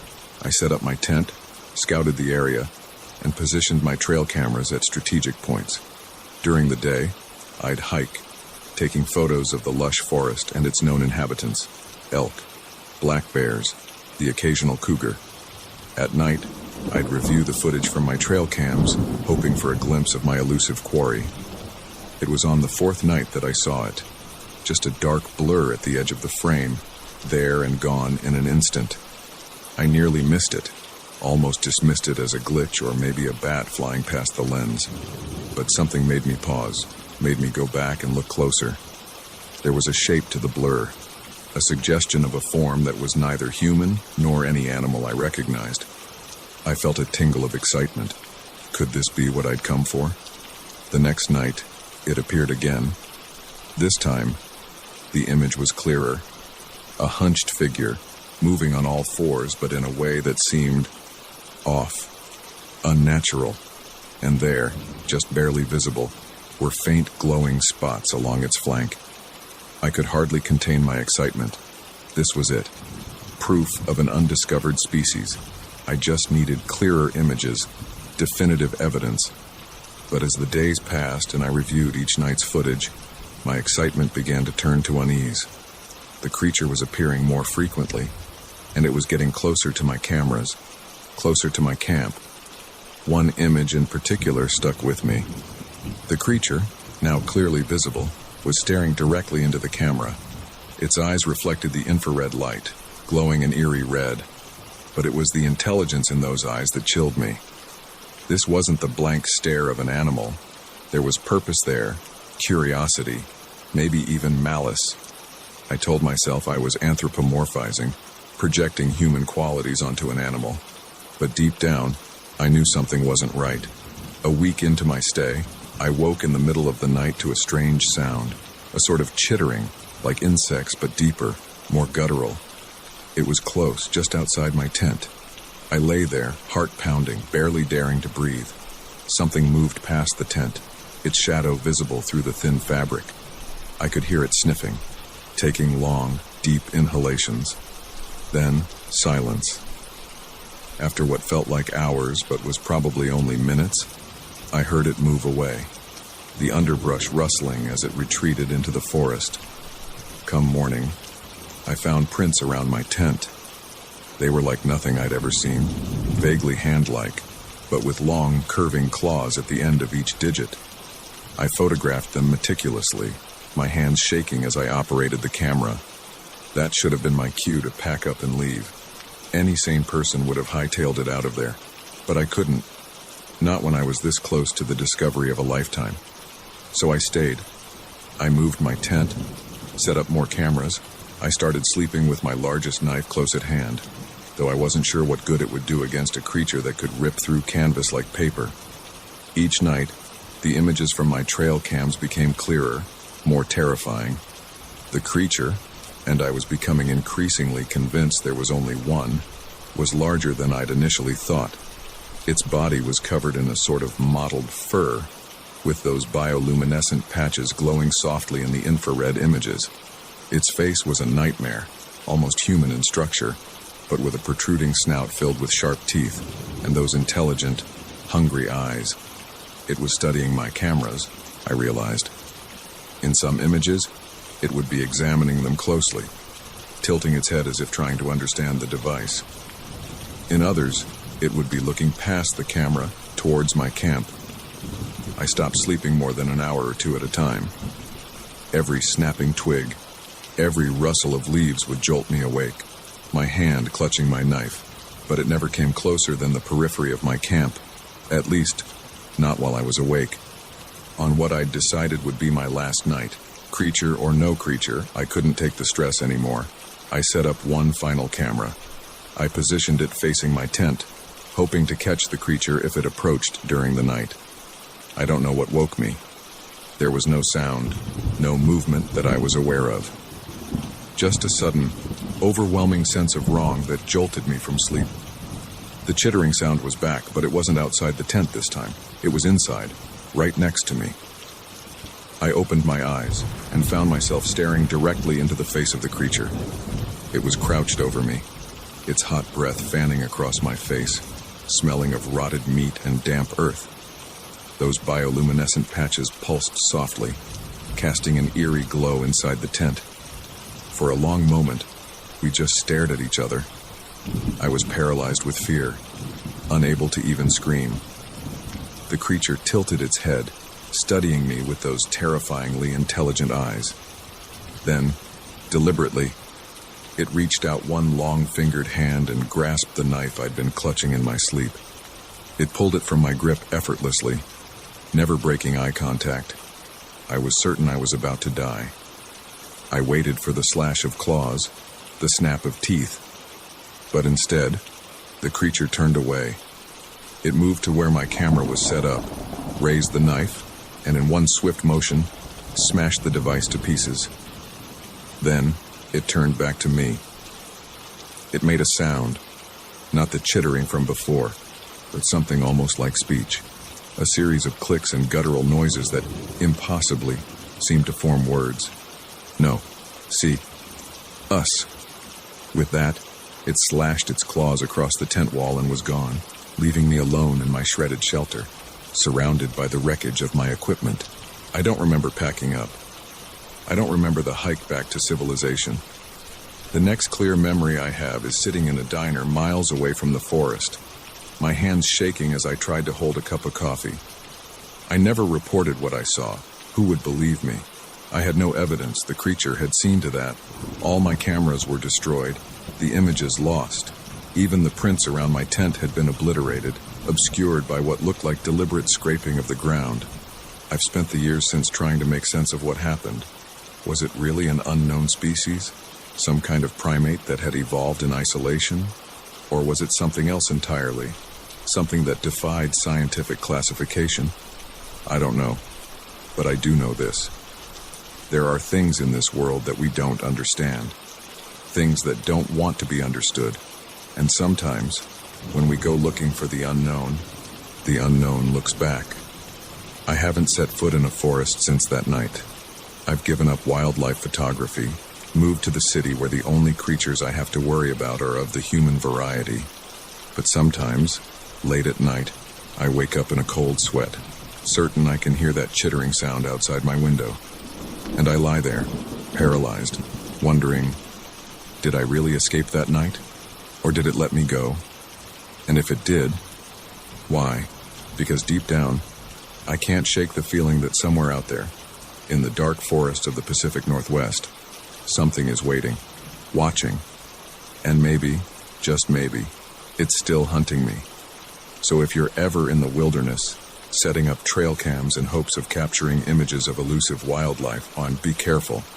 Be very careful. Because you never know what might be capturing images of you. And some things, once seen, can never be unseen.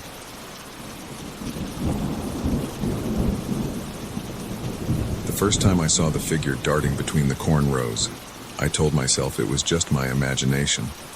By the time I realized the truth, I was lost in an endless maze of stalks, my phone dead, and night falling fast. I never should have gone into that field alone. My name's Jack, and I've worked summers on my uncle's farm since I was old enough to walk. At 17, I thought I knew every inch of the sprawling cornfields that stretched as far as the eye could see. But on that sweltering July evening, I learned that some parts of the farm held secrets darker than I could have ever imagined. It started with a malfunctioning irrigation system. Uncle Dave had noticed one section of the field wasn't getting enough water, and he asked me to check it out. Simple enough task, I thought. I'd done it 100 times before. I set out just as the sun was starting to dip towards the horizon, painting the sky in brilliant shades of orange and pink. The corn was at its full height, easily towering over my 6-foot frame.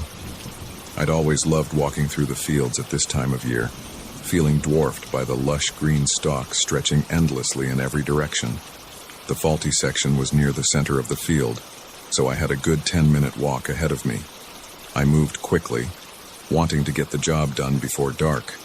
The corn rustled around me as I pushed through, the leaves rough against my bare arms. About halfway to my destination, I heard it. A sound that didn't belong. Not the usual chorus of crickets or the distant lowing of cattle, but something else. A sort of skittering noise, like something moving rapidly through the corn just out of sight. I paused, listening intently. For a moment, there was nothing but the normal sounds of a summer evening on the farm. Then I heard it again, closer this time. A rush of movement, the corn stalks swaying unnaturally about 20 feet to my left. "Hello," I called out, my voice sounding small and uncertain in the vast field. "Is someone there?" No response, just another rustle of movement, this time behind me. I turned quickly, heart starting to race. That's when I saw it. Just a glimpse, really. A dark figure, darting between the rows of corn. It was there and gone so fast I couldn't make out any details. Just an impression of something large, moving in a way that didn't seem quite human. I told myself I was imagining things. It was probably just a deer, I reasoned, or maybe one of the farm dogs had gotten into the field.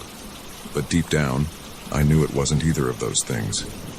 I picked up my pace, no longer meandering but moving with purpose towards the irrigation system. The sooner I fixed the problem, the sooner I could get out of this field. But as I walked, I became increasingly disoriented. The rows all looked the same, an endless sea of green. I could have sworn I should have reached the faulty section by now, but there was no sign of it. I pulled out my phone, intending to use the GPS to get my bearings. My stomach dropped when I saw the screen. No signal. And worse, the battery was almost dead. I'd forgotten to charge it last night. That's when I heard the skittering noise again. Much closer this time. Close enough that I could hear something else underneath the sound of movement. A low, guttural growl that raised the hair on the back of my neck. I started to run. I crashed through the corn, no longer caring about following the rows. All sense of direction was lost as I fled from the unseen presence that I could feel pursuing me. Cornstalks whipped at my face and arms, leaving stinging cuts, but I didn't slow down. I don't know how long I ran. It could have been minutes or hours. Time seemed to lose all meaning in that green maze. But eventually, gasping for breath, I had to stop. I bent over, hands on my knees, trying to gulp in air. The sun had almost set now, the light fading rapidly. As my breathing slowed, I realized I couldn't hear anything. No crickets, no birds, nothing but the sound of my own panting breaths. Then, A rustle, directly in front of me. I straightened up slowly, my eyes straining in the dim light. The corn parted, and a figure stepped out into the small clearing I'd found myself in. My mind struggled to make sense of what I was seeing. It was vaguely humanoid in shape, but wrong. Too tall, too thin. Its arms hung down past its knees, ending in hands tipped with long, curved claws. But it was the face that made my blood run cold. Where features should have been, there was only smooth, blank skin. No eyes, no nose, no mouth. Just a featureless oval of pallid flesh. I stood frozen, unable to move, unable to even scream. The creature cocked its head to one side, as if studying me.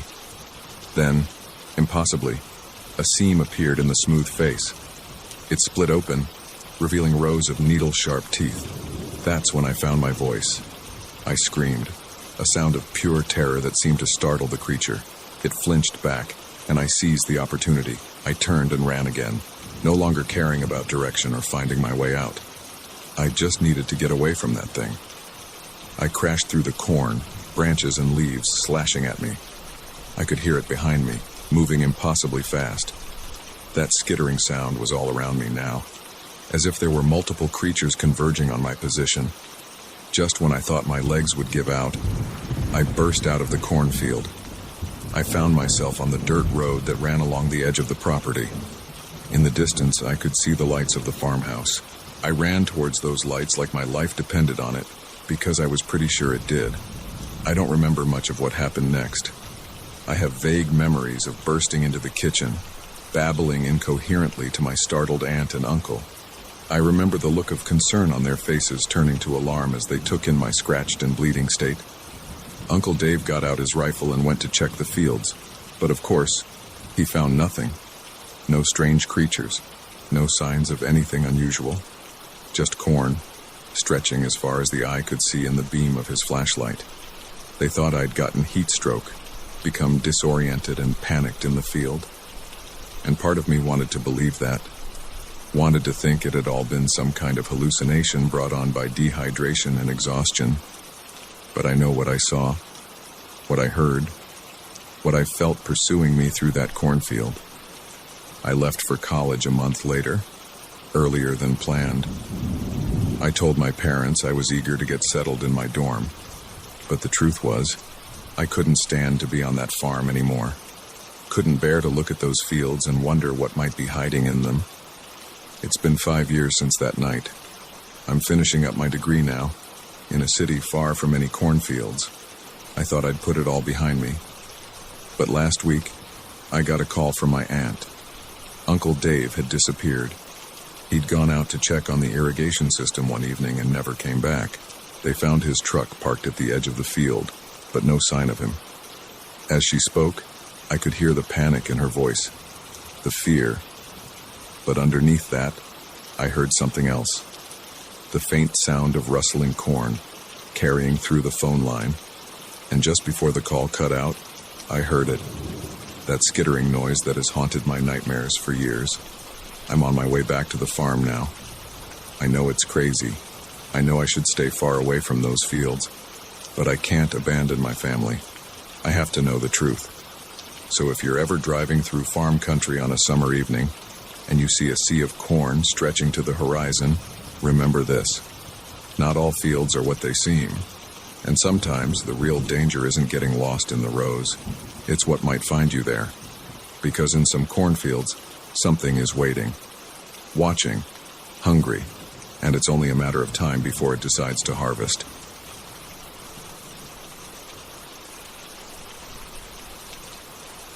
The moment we set foot on that abandoned yacht, I knew something was terribly wrong. The eerie silence, the signs of struggle, the increasingly frantic logbook entries, it all pointed to a nightmare we couldn't begin to imagine. But by the time we realized the true horror of what had happened, it was already too late. We weren't alone on that ghost ship, and our uninvited guests were hungry. My name's Mike, and I've been a commercial fisherman out of Gloucester, Massachusetts for the better part of 2 decades. I've seen my share of strange things out on the water. Freak storms, impossible waves, even what I swear was a sea monster once, though no one believes that story after a few beers.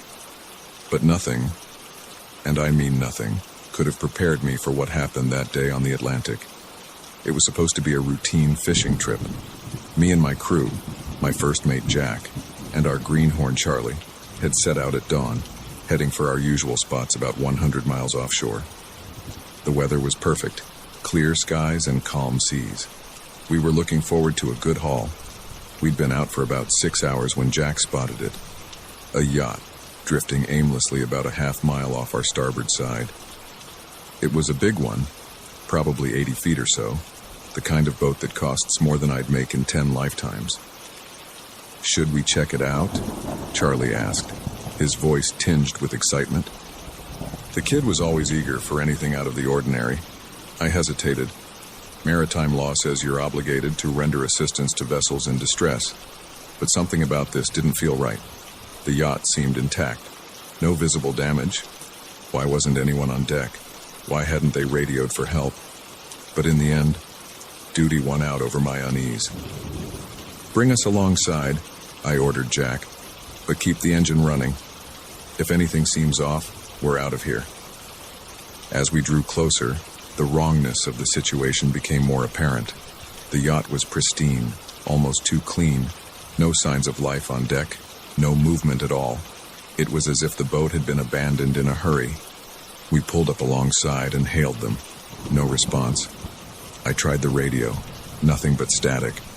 "I don't like this, Mike," Jack muttered, his weathered face creased with concern. I didn't either, but we were here now. "Let's take a quick look," I said. "Charlie, you stay here with the boat. Jack and I will check it out. If anything happens, anything at all, you radio the Coast Guard and get the hell out of here. Understood?" Charlie nodded, his earlier excitement replaced by nervous energy. Jack and I boarded the yacht, the gentle lapping of waves against the hull the only sound. The deck was immaculate, not a rope out of place. But as we approached the main cabin, I noticed something odd. Scratches on the door frame, deep gouges in the polished wood. I exchanged a glance with Jack. He'd seen it too. We both drew the filleting knives we kept on our belts. Not much of a weapon, but better than nothing. I pushed open the door, wincing at the creak of hinges. The interior was dim, shafts of sunlight filtering through partially closed blinds. As my eyes adjusted, I took in the scene before us. The main salon was a mess. Furniture overturned, cushions slashed open, and there, on the plush carpet, dark stains that could only be blood. "Jesus," Jack whispered. "What the hell happened here?" I shook my head, my mouth dry. "Let's check the rest of the boat, quick and quiet. If we find anyone, alive or otherwise, we radio the Coast Guard immediately." We moved through the yacht, room by room. The galley was ransacked, cupboards emptied, food scattered everywhere. The staterooms were in similar disarray, clothes strewn about, more of those unsettling bloodstains on the sheets. But it was what we found in the captain's quarters that chilled me to the bone. The room was relatively untouched, save for the desk. Papers were scattered everywhere, and in the center lay an open logbook. The early entries were mundane, weather reports, course changes, nothing unusual. But as we flipped through the pages, the tone changed dramatically. The last entry, dated just 2 days ago, was a scrawl of barely legible handwriting. "They're inside the walls. God help us. They're inside the walls. If anyone finds this, don't..." The entry ended abruptly, a long ink streak trailing off the page. Jack and I looked at each other, the same thought mirrored in our eyes. We needed to get off this boat. Now, that's when we heard it. A skittering sound, like something moving inside the walls. At first, I thought it might be rats, but rats don't make the walls bulge and ripple like something massive was moving through them. "Run!" I yelled, all pretense of stealth forgotten. We burst out of the captain's quarters, racing for the deck. Behind us, I could hear the sound of tearing metal, of something bursting free from its confinement. We emerged into the sunlight, gasping for breath. Charlie was at the railing of our boat, eyes wide with fear. "Start the engine," I bellowed. "We're leaving." But before we could make it to our vessel, something erupted from the yacht's deck. The polished wood splintered as a creature burst through, all writhing tentacles and gnashing teeth. It was like nothing I'd ever seen before.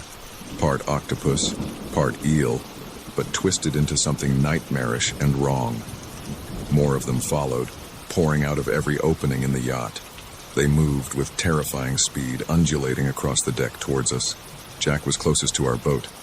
He leaped the gap, landing hard on our deck. I was right behind him, my muscles screaming as I pushed myself to jump farther than I ever had before.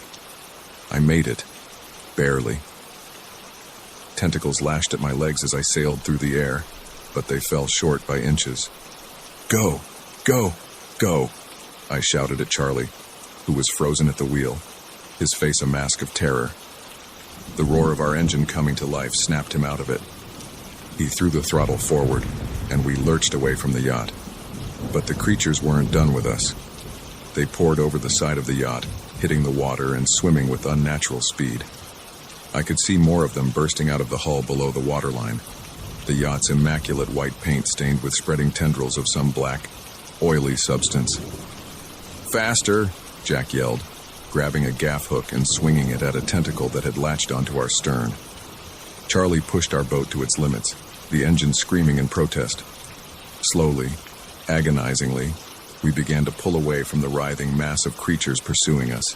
I don't know how long we ran. Hours. Maybe. We didn't slow down until the yacht was long out of sight and our fuel gauge was dangerously low. Only then did we dare to breathe, to try and process what we'd seen. We radioed the Coast Guard, trying to explain what had happened. They didn't believe us, of course. How could they? It sounded insane even to us, and we'd lived through it. They sent out a cutter to investigate, but by the time they reached the coordinates we gave them, there was no sign of the yacht. No debris, no oil slick, nothing to indicate a boat had ever been there. We were questioned for hours when we got back to port. The authorities thought we were running drugs, or had stumbled upon some kind of smuggling operation. They couldn't wrap their heads around what we were telling them. In the end, they let us go. No evidence of wrongdoing, they said. Just the ravings of fishermen who'd been out in the sun too long. But I know what I saw, what we all saw. There's something out there in the Atlantic, something that doesn't belong in this world, something that can infest a ship, hollow it out from the inside, and wait for unsuspecting victims. I don't go out on the water anymore, can't bring myself to set foot on a boat. Jack and Charlie are the same way. We've all found jobs on land as far from the ocean as we can get, but sometimes, late at night, I swear I can hear it, that skittering sound, like something moving inside my walls. And I lie awake, wondering, did we really escape that day? Or did we bring something back with us? So, if you're ever out on the ocean and you come across a drifting boat, pristine and seemingly abandoned, don't approach it, don't board it, just run. Run as fast and as far as you can, because some ghost ships aren't empty, and some nightmares don't end when you think you've escaped.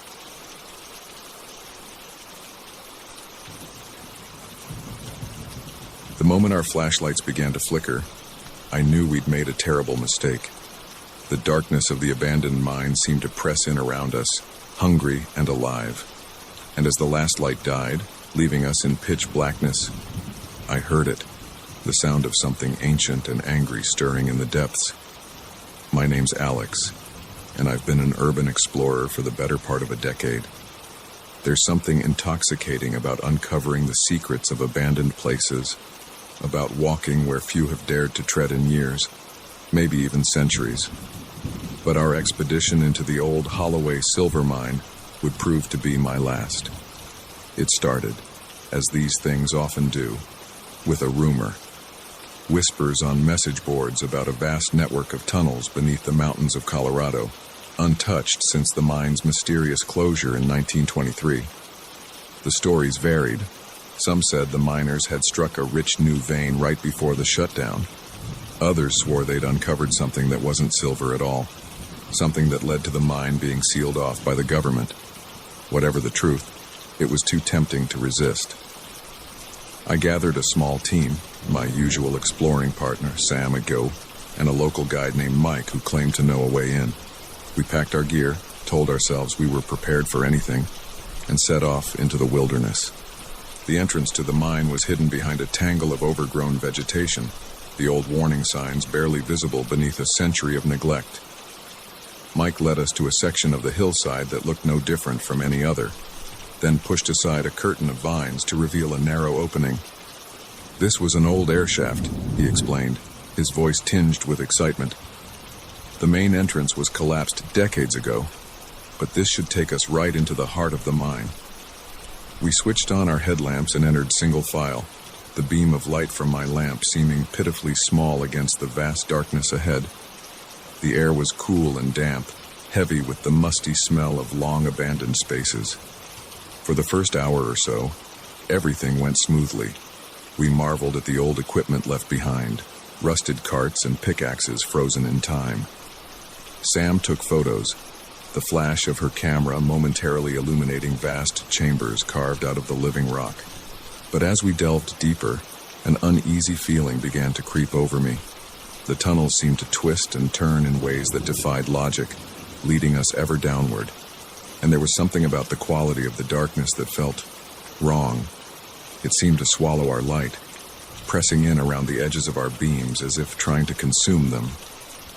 "Does anyone else feel like we're being watched?" Sam whispered, her voice echoing strangely in the confined space. I was about to dismiss her concern when I saw it, a flicker of movement just at the edge of my light's beam.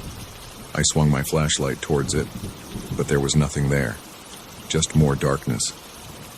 "It's probably just bats," Mike said, but he didn't sound convinced. We pressed on, the uneasy feeling growing with every step. That's when our lights started to fail. It happened gradually at first.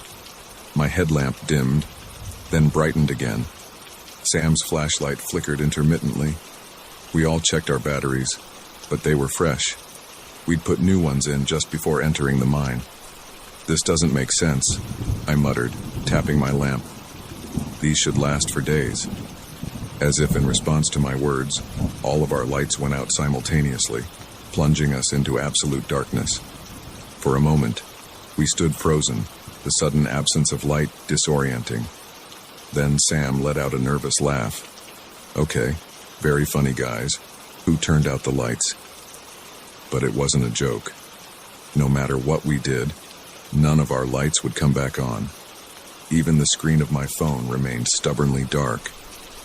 "Everyone stay calm," I said, trying to keep the fear out of my voice. Let's just stay put for a minute. Our eyes will adjust." But they didn't. The darkness remained absolute, pressing against my eyeballs like a physical thing. I couldn't even see my hand in front of my face. That's when we heard it, a sound echoing from deep within the mine. At first it was faint, a sort of scraping noise, like stone grinding against stone. But it grew louder, closer. "What is that?" Sam whispered, her voice trembling. Before I could answer, another sound joined the first, a low, rumbling growl that seemed to vibrate through the very rock around us. It was a sound that didn't belong in this world, ancient and hungry and undeniably alive. "Run!" I yelled, grabbing for Sam's hand in the darkness. We ran blindly through the tunnels, one hand on the rough wall to guide us. The sounds behind us grew louder, accompanied now by the unmistakable noise of something large moving through the mine shafts, something that was gaining on us. I don't know how long we ran. Time lost all meaning in that lightless maze. We stumbled over unseen obstacles, scraped against jagged rocks, all the while with that terrible sound growing ever closer. Suddenly, my outstretched hand met empty air. We'd reached some kind of chamber. The echoes of our panicked breathing suggested it was vast. "Stop," I gasped. "We need to figure out where we are." As we stood there, gulping in air, I became aware of a change in the atmosphere. The air felt different here, less stale, with a faint breeze that suggested a connection to the surface. I think we might be near an exit, I said, hope rising in my chest. But that hope was short-lived, because at that moment, we heard it again, that grinding, rumbling sound. Only now, it wasn't just behind us. It was all around us, coming from every direction. And then, impossibly, we saw light. Not the warm, comforting light of the sun or our flashlights, but a cold, pale bioluminescence that seemed to emanate from the very walls of the chamber. As our eyes adjusted to this faint illumination, I almost wished for the darkness again, because now we could see what had been pursuing us. They were everywhere. Creatures that defied description, like a nightmarish fusion of insect and reptile. Their segmented bodies clung to the walls and ceiling, each easily the size of a car. Multifaceted eyes glowed with an alien intelligence, fixed unblinkingly upon us. But it was the largest creature that drew our terrified gaze. It sat in the center of the chamber, a monstrosity that dwarfed its brethren. Its massive jaws worked slowly, grinding the stones it seemed to feed upon. This, I realized with dawning horror, was the source of the grinding sound we'd heard. For a moment that felt like an eternity, there was perfect stillness. We stood, frozen in terror, as the creatures regarded us with cold, alien curiosity. Then, as one, they began to move towards us. What happened next is a blur in my memory. There was screaming. Maybe mine, maybe Sam's or Mike's. We ran again, no longer caring about direction, just desperate to escape the horrors behind us. By some miracle, we found another tunnel. We sprinted down it, the scrabbling sounds of pursuit echoing behind us. Just when I thought my legs would give out, I saw it, a pinprick of natural light ahead. We burst out of the mine into the fading evening light, gasping and stumbling. We didn't stop running until we reached our car, parked what felt like miles away on a lonely dirt road. As we sped away, I looked back at the mountain that housed the Holloway mine. For a moment, I thought I saw movement at the entrance we'd emerged from, a glimpse of something large and insectile withdrawing into the darkness. Then it was gone, leaving me to wonder if I'd imagined it. We drove straight to the nearest police station, babbling our story to increasingly skeptical officers. They searched the area we described, but found nothing out of the ordinary. No strange creatures. No vast chambers filled with bioluminescent horror. Just an old, abandoned mine, slowly being reclaimed by nature. Part of me wants to believe it was all a hallucination, some kind of shared delusion brought on by the darkness and the thin air of the mountains. But I know what I saw, what I heard, what I felt in those lightless tunnels. I don't go exploring anymore. Can't bring myself to enter so much as a dark basement these days. Sam and Mike are the same way. We've all found new hobbies, new passions that keep us firmly in the light. But sometimes, late at night, I wake up in a cold sweat. In those moments between sleep and waking, I swear I can hear it, that grinding, rumbling sound. And I lie there, heart pounding, wondering, did we really escape that day? Or did we bring something back with us? Something that's slowly working its way towards the surface. So if you're ever tempted to explore an abandoned mine, to delve into the dark places beneath the earth, don't. Some secrets are meant to stay buried, and some darknesses, once seen, can never be unseen. Because sometimes, the real monsters aren't hiding in the shadows. They are the shadows, and they're always hungry for more.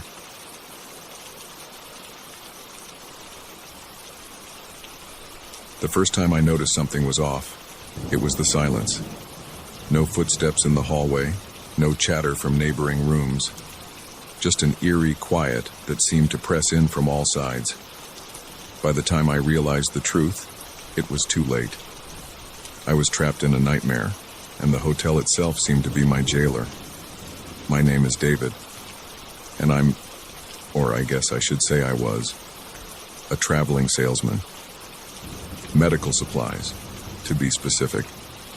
I spent more nights in hotels than in my own bed, crisscrossing the country, living out of a suitcase. I thought I'd seen it all when it came to accommodations, from five-star luxury to roach-infested dives, but nothing could have prepared me for room 313 at the Pinewood Inn. It was meant to be a routine overnight stay, just another forgettable hotel in another forgettable town. I'd driven for hours through a relentless downpour, the windshield wipers barely keeping up with the deluge. When I saw the flickering neon sign of the Pinewood Inn, I was ready to call it a night. The lobby was deserted when I entered, water dripping from my coat to form a puddle on the faded carpet. A bell sat on the front desk, and I gave it a ring. The sound echoed unnaturally in the empty space. After a moment, a man emerged from a back room. He was tall and gaunt, with deep-set eyes that seemed to look right through me. "Checking in?" he asked, his voice a dry whisper. I nodded, suppressing a shiver. Something about this place felt off, but I chalked it up to exhaustion and the gloomy weather. "Just one night," I said, fishing out my credit card. The clerk's long fingers danced over an ancient-looking computer. "Room 313, he said, sliding a key across the desk. An actual metal key, not the key cards most hotels use these days. "Third floor. Elevators to your left." I took the key, noticing how cold it felt in my hand. "Thanks. Is there anywhere nearby I could grab a bite to eat?" The clerk's face remained impassive. "Kitchen's closed. Vending machines on each floor." "Great. Dinner of champions." I thanked him and headed for the elevator, dragging my wheeled suitcase behind me. The elevator creaked and groaned its way up to the third floor. As the doors slid open, I was struck again by the silence. Shouldn't there be some noise in a hotel? TVs from other rooms, people talking, something. I made my way down the dimly lit hallway, the worn carpet muffling my footsteps. Room 313 was at the very end, tucked away in a corner. The key stuck a bit in the lock, but with some jiggling, the door swung open. The room was unremarkable. A bit dated, maybe, with floral wallpaper that had seen better days and a TV that looked like it was from the 90s. But it was clean, and the bed looked comfortable enough. I set my suitcase down and flopped onto the bed, the events of the long day catching up with me. I must have dozed off because the next thing I knew, I was jolted awake by a sound. It took me a moment to place it, knocking. Someone was knocking on my door. I glanced at the bedside clock, 2:17 a.m. Who the hell would be knocking at this hour? "Hello?" I called out, my voice rough with sleep.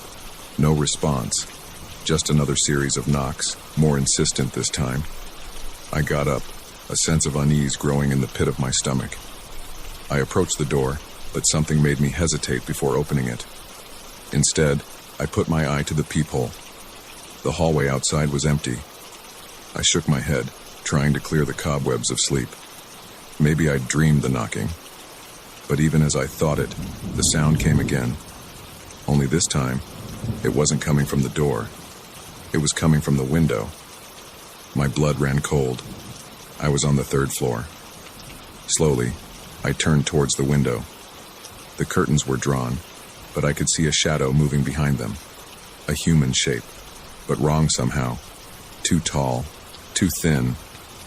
I stood frozen, unable to move, unable to even breathe. The knocking continued, growing louder, more frantic. Then suddenly it stopped.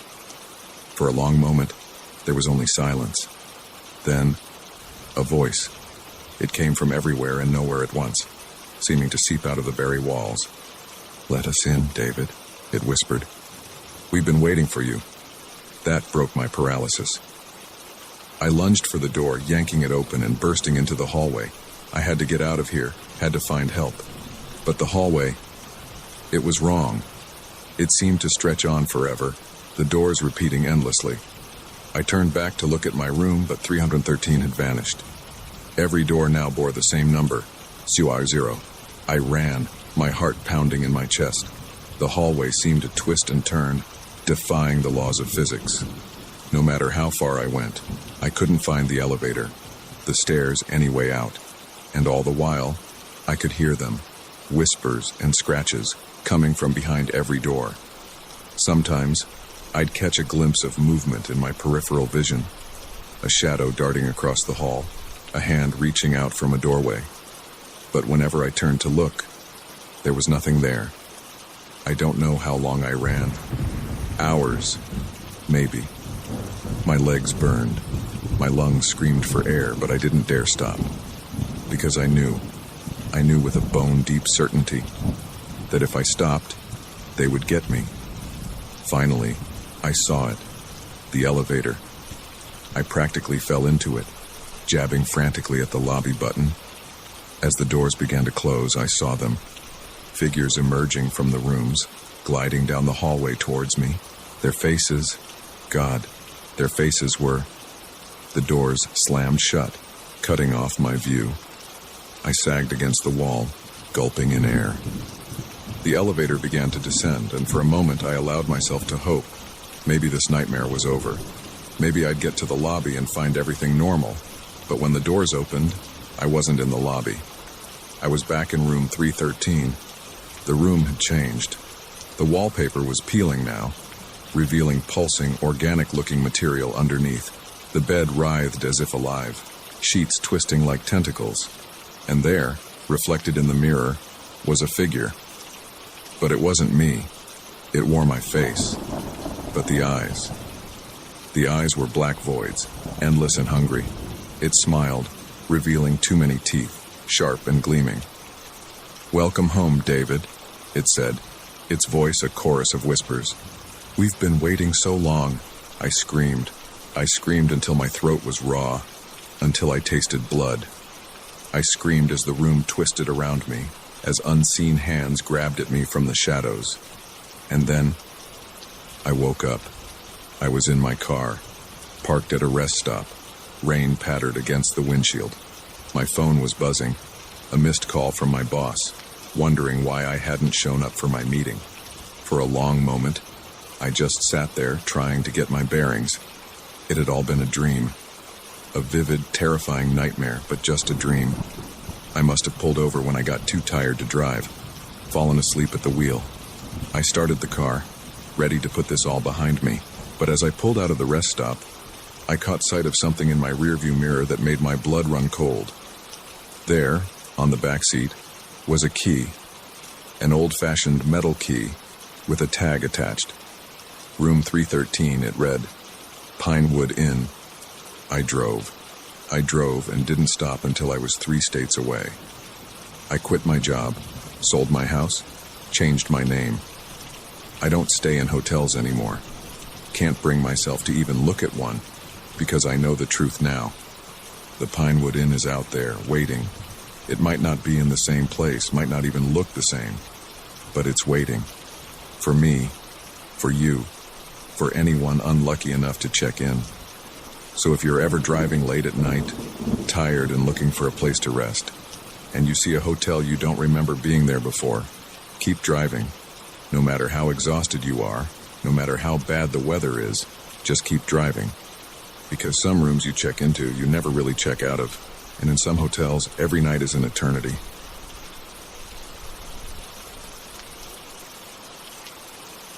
The first entry in the journal was mundane. The last was a frantic scrawl that chilled me to the bone. By the time I heard those heavy footsteps on the cabin's porch, I knew I was living the same nightmare that had consumed the previous occupant. And as the door handle began to turn, I realized with horrifying certainty that I wouldn't be leaving these woods alive. My name is Chris, and until a week ago, I was just another burned-out city dweller looking for an escape. When I stumbled across an ad for a remote cabin rental deep in the Adirondacks, it seemed like the perfect solution. A month of solitude, surrounded by pristine wilderness, no cell service or Wi-Fi to tether me to the stress of my normal life. Just me, the trees, and the promise of peace and quiet. The drive up was long and winding, the roads becoming progressively narrower and rougher as I left civilization behind. By the time I reached the turnoff for the cabin, the dense forest pressed in on both sides of the dirt road, branches scraping against my car like grasping fingers. The cabin itself was exactly as advertised, rustic, secluded, perched on the edge of a small clearing with a breathtaking view of the mountains. As I unloaded my supplies, I felt the tension of the past few months already beginning to melt away. That first evening was idyllic. I sat on the porch, watching the sunset paint the sky in brilliant hues of orange and pink, a glass of whiskey in hand. The only sounds were the rustle of leaves in the breeze and the distant call of a loon on some hidden lake. This, I thought, was exactly what I needed.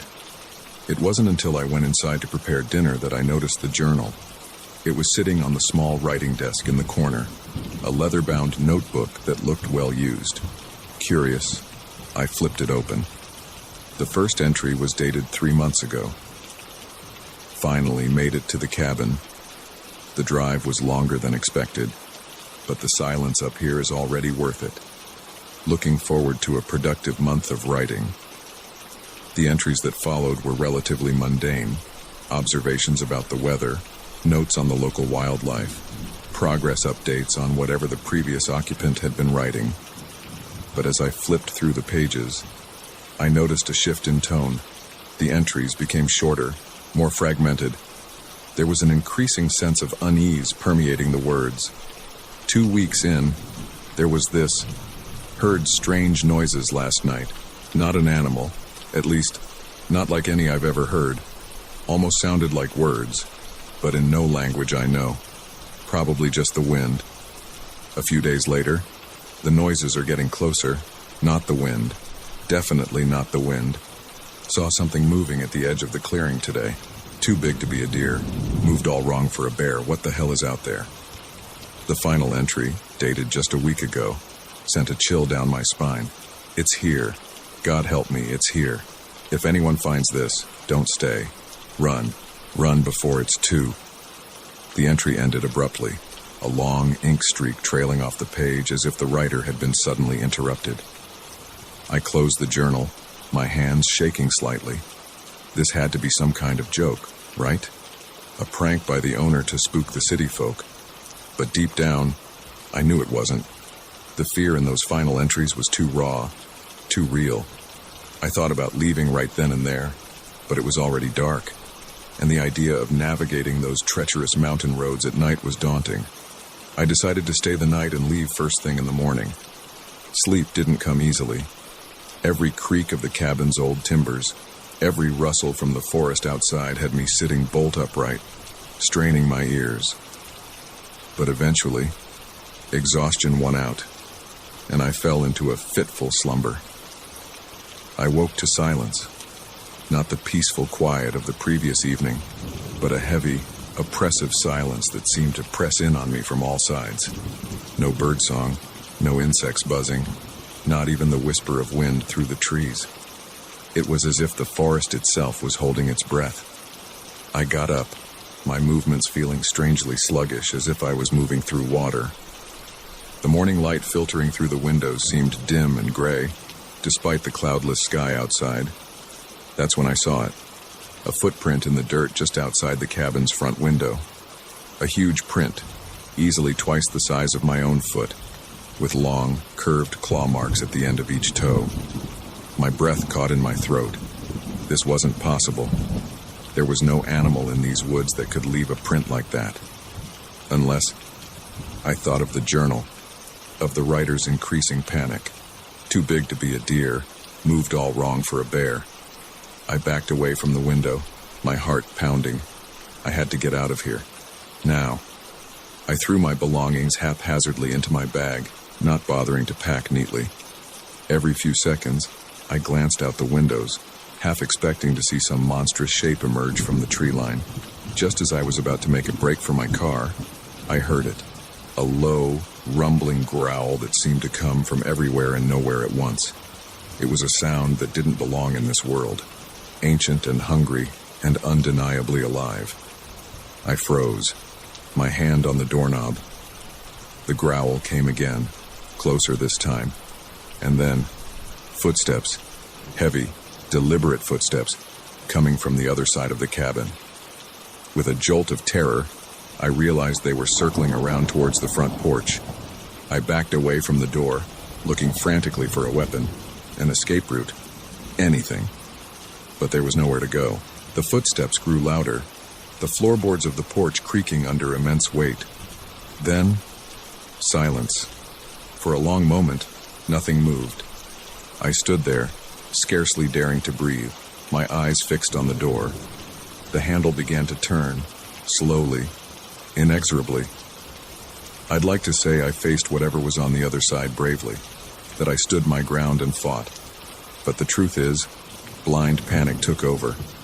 I ran. I burst out the back door, sprinting for the trees. Behind me, I heard the front door splinter, followed by a roar that shook the very air. I didn't look back. I couldn't. I just ran. I crashed through the underbrush, branches whipping at my face, roots threatening to trip me with every step. I had no idea where I was going. My only thought was to put as much distance between myself and the cabin as possible.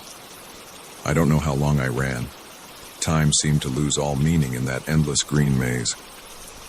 But eventually, my legs gave out, and I collapsed against a tree, gulping in air. As my panic receded, I realized I had made a terrible mistake. In my blind flight, I had run deeper into the wilderness, hopelessly lost. I had no supplies, no phone, no way to call for help. And somewhere out there, something was hunting me. The rest of that day passed in a haze of fear and exhaustion. I tried to find my way back to the road, or to any sign of civilization, but the forest all looked the same. As night fell, the temperature dropped, and a light rain began to fall. I huddled under a large tree, shivering, straining my ears for any sound of pursuit. But there was only the soft patter of rain on leaves and the occasional hoot of an owl. Just as I was about to drift off into an exhausted sleep, I saw it, a flicker of light through the trees. Hope surged through me. A house, a road. I stumbled towards the light, my fatigue forgotten. As I drew closer, I could make out a structure. My heart leapt. It was the cabin. Somehow, I had made a huge circle and ended up back where I started. Relief flooded through me as I burst into the clearing, but it died just as quickly. This wasn't my cabin. It was similar, yes, but older, more weathered. And there, carved into the door in jagged, desperate strokes, was a message. Don't enter. It's still here. I stood there, rain soaking through my clothes, staring at those words. And that's when I heard it again, that low, inhuman growl coming from just behind me. I'm writing this now in a new journal I found inside this cabin. I don't know how long I can stay here or if there's any escape, but if anyone finds this, please, heed my warning. Don't stay in these woods. Don't seek out solitude in this forgotten corner of the wilderness, because something ancient dwells here, something patient and hungry, and once it knows you're here, it never stops hunting. So if you're reading this, run. Run now while you still can. And pray it hasn't already caught your scent.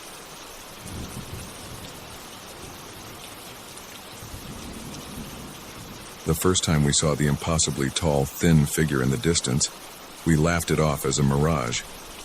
By the time we realized the truth, we were hopelessly lost in an endless sea of sand, with something inhuman stalking our every move. And as our water supply dwindled under the merciless sun, we began to understand that in this desert, death wasn't the worst fate that could befall us. My name's Alex, and until 2 weeks ago, I was just your average thrill-seeking tourist. My girlfriend Jess and I had been planning this Southwest road trip for months, eager to escape the dreary Seattle winter for some sun and adventure. We'd mapped out a route that would take us through some of the most stunning desert landscapes in the country, with plenty of opportunities for hiking and photography. The trouble started on day 5 of our trip. We'd just left a small town in eastern Arizona, heading for a remote area known for its striking rock formations and supposed spiritual energy. The guy at the local gas station had warned us to stick to the main roads, muttering something about people going missing in the backcountry. But we were young, confident, and more than a little arrogant. We thought we knew better. "Come on, Alex," Jess had said, her eyes sparkling with excitement as she pointed to a dirt road veering off the highway. "That looks way more interesting than the route on the map. Let's check it out." I hesitated for a moment, remembering the gas station attendant's warning. But one look at Jess's eager face, and I caved. "All right," I said, turning onto the unmarked road. "But just for a little while. We don't want to get lost out here." If only I'd known then how prophetic those words would be. At first, the detour seemed like a great idea. The scenery was breathtaking. Towering mesas, bizarre rock formations, and endless vistas of red sand stretching to the horizon. We stopped several times for Jess to take photos, marveling at the alien beauty of the landscape. It was during one of these stops that we saw it for the first time. Jess was setting up a shot of a particularly striking rock spire when she suddenly froze, her camera halfway to her face. "Alex," she said, her voice oddly strained. "Do you see that?" I followed her gaze, squinting against the harsh sunlight. At first, I didn't see anything. Then, shimmering in the heat haze on the horizon, I saw a figure. It was unnaturally tall and thin, standing perfectly still amidst the undulating waves of hot air. "Probably just a weird-looking cactus," I said, though a chill ran down my spine despite the oppressive heat. "The heat can play tricks on your eyes out here." Jess nodded, but she didn't seem convinced. "Yeah, you're probably right," she said. But she didn't raise her camera again. Maybe we should head back to the main road." I agreed, suddenly eager to be back on familiar terrain. But as I turned our rented SUV around, I realized with a sinking feeling that I wasn't sure which way we'd come from. The dirt road we'd been following had split several times, and in my distraction, I hadn't been paying close attention to our route. "No problem," I said, trying to keep my voice calm for Jess's sake. "We've got GPS on our phones. We'll just backtrack." But when I pulled out my phone, my blood ran cold. No signal, not even a single bar. "Okay, don't panic," I said, as much to myself as to Jess. "We've got plenty of water, and we can't be that far from the highway. We'll just pick a direction and drive. We're bound to hit a main road eventually." Jess nodded, but I could see the fear starting to creep into her eyes. "What about that thing we saw?" she asked quietly. "It was nothing," I said firmly. "Just a trick of the light. We're going to be fine." I wish I could say I believed my own words. We drove for hours, the sun beating down mercilessly on the car. The air conditioning struggled against the heat, and we rationed our water carefully, all too aware of how quickly dehydration could become deadly in this environment. As the day wore on, the landscape seemed to shift and change around us. Rock formations that I could have sworn we'd passed before appeared again and again, as if we were driving in circles despite maintaining a straight course. And always, there was that figure on the horizon. No matter which direction we drove, it was there, a distant silhouette shimmering in the heat. Night fell with alarming suddenness, the temperature plummeting as the sun dipped below the horizon.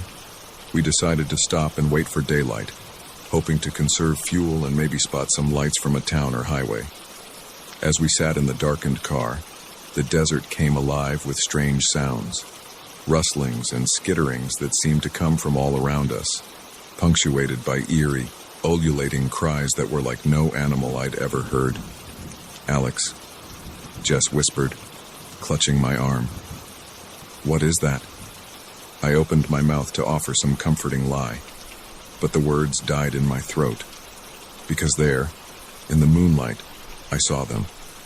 Figures, dozens of them, moving across the dunes with an unnatural, gliding motion. They were headed straight for our car.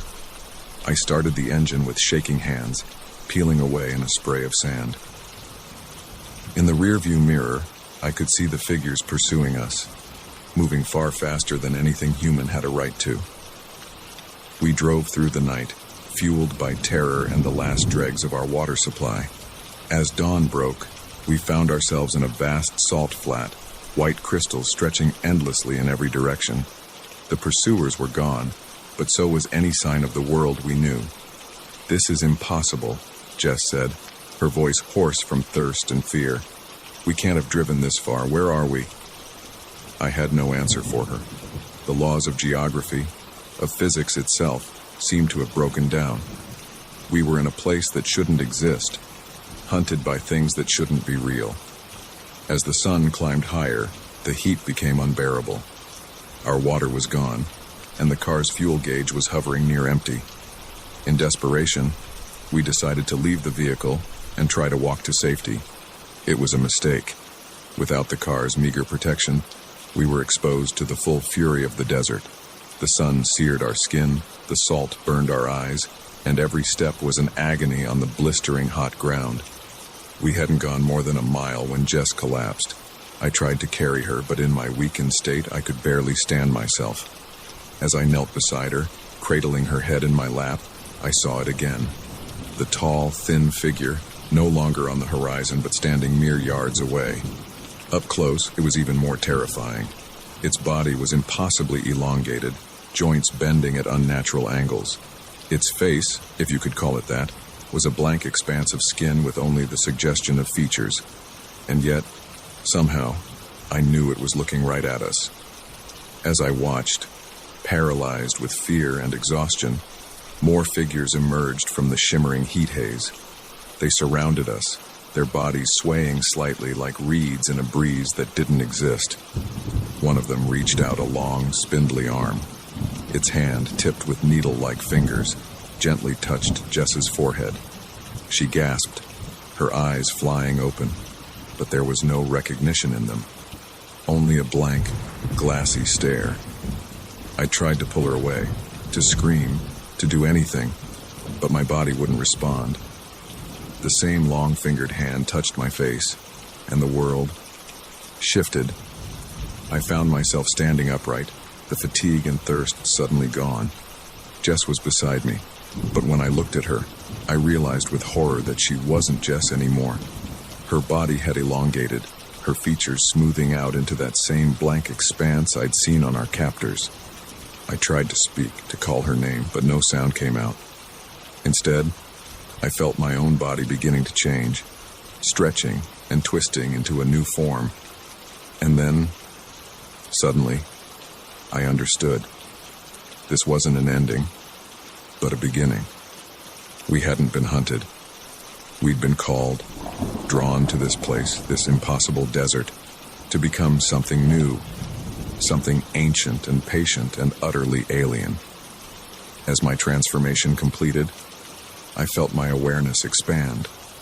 I could sense the vastness of the desert, could feel the presence of countless others like us, waiting in the shimmering heat mirages for unwary travelers to stumble into our realm. And I knew, with a certainty that transcended my former human understanding, that we would wait. For years, for centuries, for however long it took. Because eventually, someone else would come. Someone else would take a wrong turn, would see a figure in the distance and dismiss it as a mirage. And when they did, we would be waiting, ready to welcome them into our endless, shimmering desert, ready to help them shed their fragile human forms and join us in our timeless vigil. So if you're ever driving through the Southwest and you see a dirt road leading off into stunning, untouched desert, stick to the main highway. Don't be tempted by the beauty of the unknown, because in some deserts, what looks like a mirage might be all too real, and some transformations, once begun, can never be undone.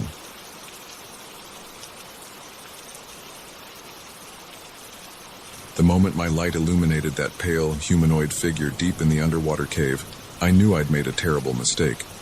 But by the time I realized the true horror of my situation, I was lost in a labyrinth of narrow passages, my air supply rapidly depleting, and something that definitely wasn't human was hunting me in the darkness. My name's Sarah, and I've been an avid scuba diver for over a decade. I've explored reefs in the Caribbean, shipwrecks off the coast of North Carolina, and even dove under ice in the Arctic. But nothing in my years of experience could have prepared me for what I encountered in the Blue Hole cave system off the coast of Belize. I'd heard whispers about the cave system for years, tales of vast, unexplored chambers, ancient Mayan artifacts, and strange rock formations that defied explanation. Most serious divers dismissed these stories as tall tales, exaggerations meant to lure tourists. But something about them caught my imagination and wouldn't let go. So when I had a week off from my job as a marine biologist, I decided to investigate for myself. I flew down to Belize, rented some top-of-the-line diving gear, and hired a local guide named Carlos to take me out to the Blue Hole. "You sure about this, señorita?" Carlos asked as we approached the site, his weathered face creased with concern. "Many divers go into those caves. Not all come out." I brushed off his warning with a confident smile. "I've got over 500 dives under my belt. Carlos, I'll be fine." If only I'd listened to him. The dive started routinely enough. The Blue Hole itself was breathtaking, a perfect circle of deep blue in the middle of a coral atoll, like a pupil in a giant eye. As I descended into its depths, the water grew darker, cooler. Schools of tropical fish gave way to more unusual creatures: blind cavefish, translucent shrimp, bizarre isopods that looked like they belonged in a sci-fi movie. At about 120 feet down, I reached the entrance to the cave system. I paused there, double-checking my equipment. 2 full tanks of air, multiple lights, a safety line to find my way back. I was as prepared as I could be. With a deep breath, I swam into the cave. The first chamber was enormous, big enough to swallow a small office building. My powerful dive light barely reached the far walls. Stalactites hung from the ceiling like giant stone fangs, their tips disappearing into the murky water below. I spent nearly an hour exploring that first chamber, marveling at the alien beauty of this underwater world. But as fascinating as it wasn't what I had come for. I wanted to go deeper, to see things no other diver had seen before. That's when I found the narrow passage leading deeper into the cave system. It was barely wide enough for me to squeeze through with my tanks. Every instinct honed by years of diving screamed at me to turn back. Cave diving rule number 1. Never enter a passage you can't easily turn around in. But the lure of the unknown was too strong. I told myself I'd just take a quick look, then come right back. I maneuvered through the tight passage, my light beam dancing over walls encrusted with strange, colorful mineral formations. The passage twisted and turned, leading me deeper into the heart of the underwater mountain. After what felt like an eternity of claustrophobic swimming, the passage opened up into another chamber. This one was smaller than the first, but somehow even more unsettling. The walls were smoother here, almost polished, and covered in strange, swirling patterns that didn't look natural. That's when I saw it. At first, I thought it was just an unusual rock formation. A pale, vaguely humanoid shape in a far corner of the chamber. But as I swam closer, my blood ran cold. It wasn't a rock. The figure was clearly bipedal, with 2 arms and a head. But that's where any resemblance to a human ended. Its skin was a sickly, translucent white, stretched tight over a skeletal frame. Where eyes should have been, there were only dark, sunken sockets, and its mouth. God. Its mouth was filled with row upon row of needle-sharp teeth. I recoiled in horror, my startled movement sending up a cloud of silt. For a moment, the creature was obscured from view. When the water cleared, it was gone. Panic seized me. I spun around, my light jerking wildly across the chamber. Where had it gone? What was it? A movement caught my eye, something darting between 2 rock formations. I caught only a glimpse, but it was enough to send me racing back towards the narrow passage. I hit my head on the low ceiling in my haste, nearly knocking myself unconscious. Stars exploded in my vision, and I tasted blood where I'd bitten my lip. But fear drove me on. I scrambled through the passage, scraping my tanks against the rough walls. Behind me, I could hear something moving. Something fast. I burst back into the large first chamber, my heart pounding so hard I could hear it over the rush of bubbles from my regulator. I whirled around, light searching frantically for any sign of pursuit. The beam caught something. A flash of pale flesh, gone almost before I could register it. Then another, on the other side of the chamber. And another. With a jolt of terror, I realized there was more than one of these creatures. They were all around me, moving with impossible speed through the water.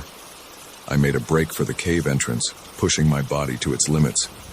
But in my panic, I'd lost track of my position in the chamber.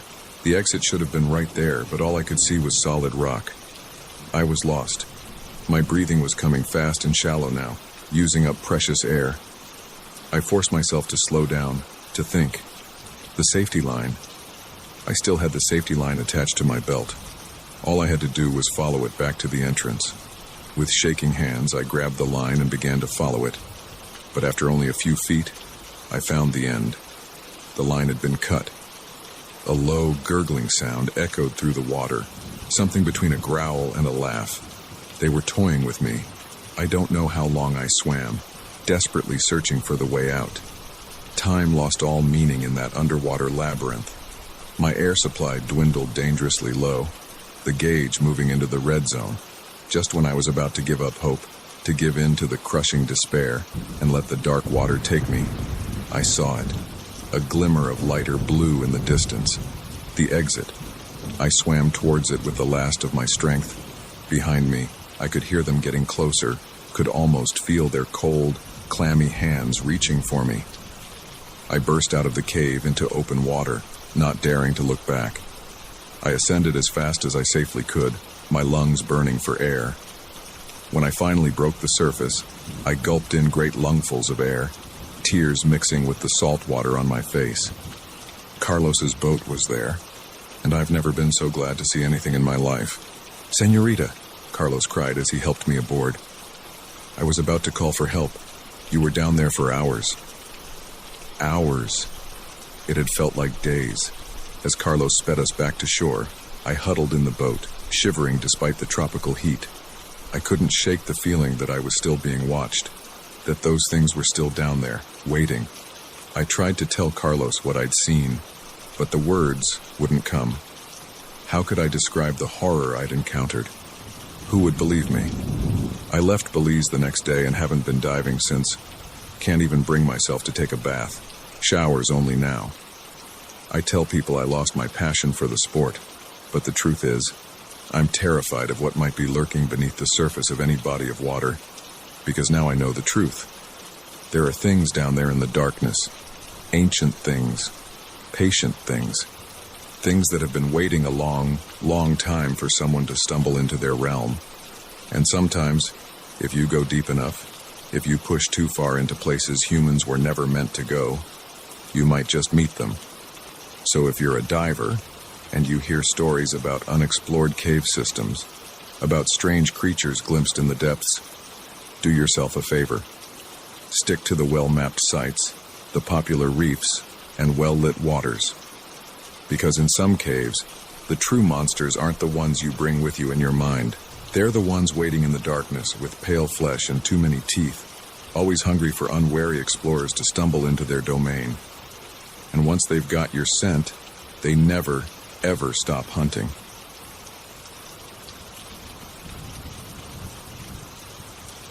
The moment the tractor sputtered to a halt in that secluded corner of the farm, I knew something was wrong.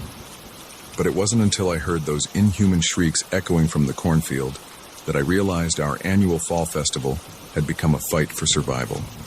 By then, half our hayride group had already vanished into the rows of corn, never to be seen again. My name's Jake, and I've worked at Henderson's farm for the past 5 autumns. It's a decent seasonal gig, helping with the harvest, running the pumpkin patch, and my personal favorite, driving the hayride tractor. Old Mr. Henderson's place is the biggest farm in the county, and their fall festival draws folks from all over the state. This year started like any other. The air was crisp with the promise of winter, leaves turning gold and red on the trees surrounding the sprawling fields. Families streamed in, kids squealing with delight as they picked pumpkins and navigated the corn maze. The scent of apple cider and cinnamon donuts wafted from the snack stand. It was the perfect autumn day. I was on hayride duty, piloting a tractor with a trailer full of hay bales and excited passengers. We did a big loop around the farm, past the pumpkin patches and apple orchards, before cutting through a section of the massive cornfield that covered the back half of the property. It was my last run of the day, the sun already dipping towards the horizon. I had a full load, maybe 20 people, a mix of families with young kids and a group of teenagers out for some fall fun. As we entered the cornfield, I launched into my usual spiel. "Now, folks, keep your eyes peeled," I said, raising my voice to be heard over the tractor's rumble. "Legend has it these fields are haunted by the ghost of old farmer Mackenzie. They say on nights like this, you can still hear him wandering the rows, looking for his lost cow." The kids giggled nervously while the teens rolled their eyes. I grinned to myself. It was all part of the act, a bit of harmless fun to add some spice to the ride. We were about halfway through the cornfield when it happened. The tractor, old but reliable, suddenly sputtered and died. I frowned, trying to restart it, but the engine wouldn't turn over. "Hang on, folks," I called back to my passengers. "Looks like we're having some technical difficulties. Sit tight and I'll have us moving again in no time." I hopped down from the tractor, popping the hood to check the engine. Everything looked normal, but something felt off. The corn seemed to rustle despite the lack of wind, and the fading sunlight cast long, ominous shadows between the rows. That's when I heard it. A sound that made my blood run cold. A shriek, high-pitched and decidedly inhuman, coming from deep within the cornfield. It was answered by another, then another, a chorus of unearthly cries that seemed to surround us. "What was that?" one of the teenagers asked, her voice trembling slightly. "Probably just some birds," I said, trying to keep my voice steady. "Nothing to worry about." But even as I said it, I knew it was a lie. No bird I'd ever heard made a sound like that. I turned back to the engine, desperately trying to get it started. Behind me, I could hear my passengers growing restless, their nervous chatter punctuated by those awful shrieks, which seemed to be getting closer. "Hey, where's Tommy?" A woman's panicked voice cut through the noise. I spun around. A mother was standing up in the trailer, looking around frantically. "My son, he was right here a minute ago." A murmur of concern rippled through the group. People started looking around, calling out names. And that's when I realized the true horror of our situation. It wasn't just Tommy who was missing. Nearly half the people who had been on the trailer were gone, vanished without a trace. "Everyone stay calm," I said, trying to project a confidence I didn't feel. "I'm sure they just wandered off to look at something. Let's all stick together and—" My words were cut off by a scream. One of the teenagers was pointing at the cornfield, her face pale with terror. "There's something out there," she cried. I saw it move. I followed her gaze, squinting into the deepening shadows between the cornstalks. For a moment, I saw nothing. Then, a flash of movement. Something pale and twisted, darting between the rows with impossible speed. "Everyone off the trailer!" I shouted. "We need to get out of here now!"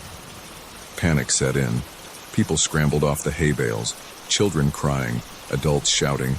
I tried to organize them into a group, to lead them back the way we'd come, but it was chaos. And then they came. They burst from the corn in a nightmarish wave, creatures that defied description, part plant, part animal, with elongated limbs and faces that were nothing but gaping maws filled with needle-sharp teeth. They moved with terrifying speed, snatching people and dragging them screaming into the corn. I grabbed a pitchfork from the trailer and swung it wildly, managing to fend off one of the creatures as it lunged for a young boy. "Run!" I yelled, shoving the kid towards the path. "Everyone, run!" What followed was a nightmare I'll never forget. We ran through the cornfield, the creatures in pursuit, their shrieks filling the air. People fell behind, their screams abruptly cut off as they were taken. I led the dwindling group as best I could, but in the chaos and fading light, I quickly became disoriented. The corn seemed to move around us, the rows shifting and changing. No matter which way we turned, we couldn't find the exit. It was as if the field itself was alive, conspiring with the creatures to keep us trapped. Night fell, plunging us into near total darkness. The only light came from the harvest moon rising above the corn, casting an eerie glow over the field. The attacks became more frequent, more frenzied. I swung my pitchfork again and again, feeling it connect with something solid, hearing inhuman screeches of pain. By the time we finally burst out of the cornfield, there were only 5 of us left. Me, 2 of the teenagers, and a couple with their young daughter. We ran towards the distant lights of the farm buildings, not daring to look back. We crashed into the festival area, gasping and wild-eyed. The remaining visitors and staff stared at us in shock. I tried to explain what had happened, to warn them, but my words came out as incoherent babbling. Old Mr. Henderson approached, his face grave. "They've come again, haven't they?" he said quietly. I stared at him, uncomprehending. You knew about this." He nodded slowly. "It happens every few generations. The corn, it gets hungry. We try to keep people away from that part of the field, but sometimes..." He trailed off, shaking his head. I wanted to scream at him, to demand why he'd let us go into that field if he knew the danger, but I was too exhausted, too traumatized to do anything but collapse to the ground. The authorities were called, of course. A massive search was launched, but they found nothing. No bodies, no evidence of any attack. The cornfield looked normal in the light of day, giving no hint of the horrors it had contained. Most people claimed it must have been some kind of mass hallucination, or a prank gone wrong. The official report chalked it up to unexplained disappearances. And eventually, the case went cold. But I know the truth. I see it every time I close my eyes. Those twisted creatures, the corn moving with malevolent purpose, the faces of those I couldn't save. I don't work at Henderson's farm anymore. Can't stand the sight of a cornfield these days. But every autumn, when the air turns crisp and the leaves start to change, I remember, and I wonder, are they still out there, waiting in the corn? Will they grow hungry again? So if you're ever at a fall festival, enjoying a hayride on a crisp autumn evening, and your tractor breaks down in a lonely corner of a cornfield, don't brush off that rustling as just the wind. Don't dismiss those strange cries as merely animal sounds. And whatever you do, don't wander into the corn. Because in some fields, the harvest isn't just about crops, and some hungers, once awakened, can never be satisfied.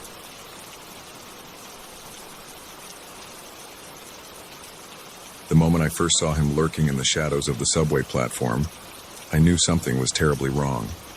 But it wasn't until I realized he was following my every move, always just at the edge of my vision, that I understood the true horror of my situation.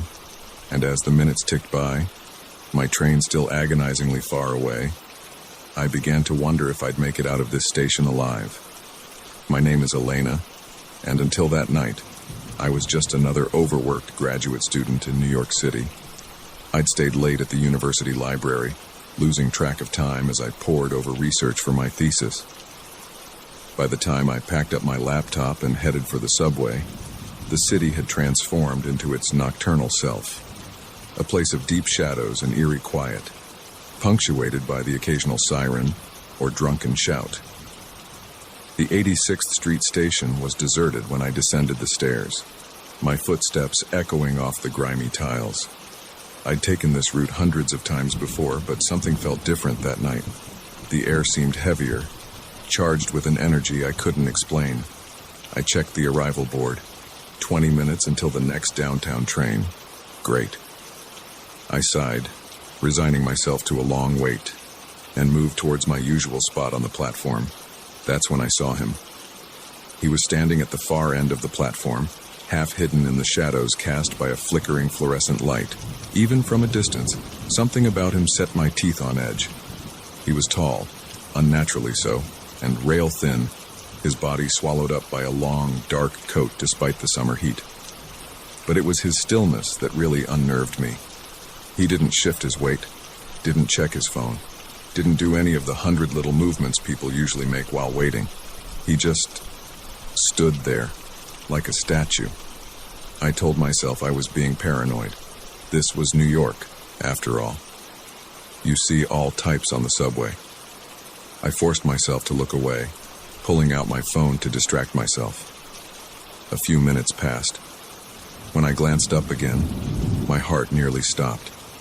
The man had moved. He was now standing about halfway down the platform, still facing away from me.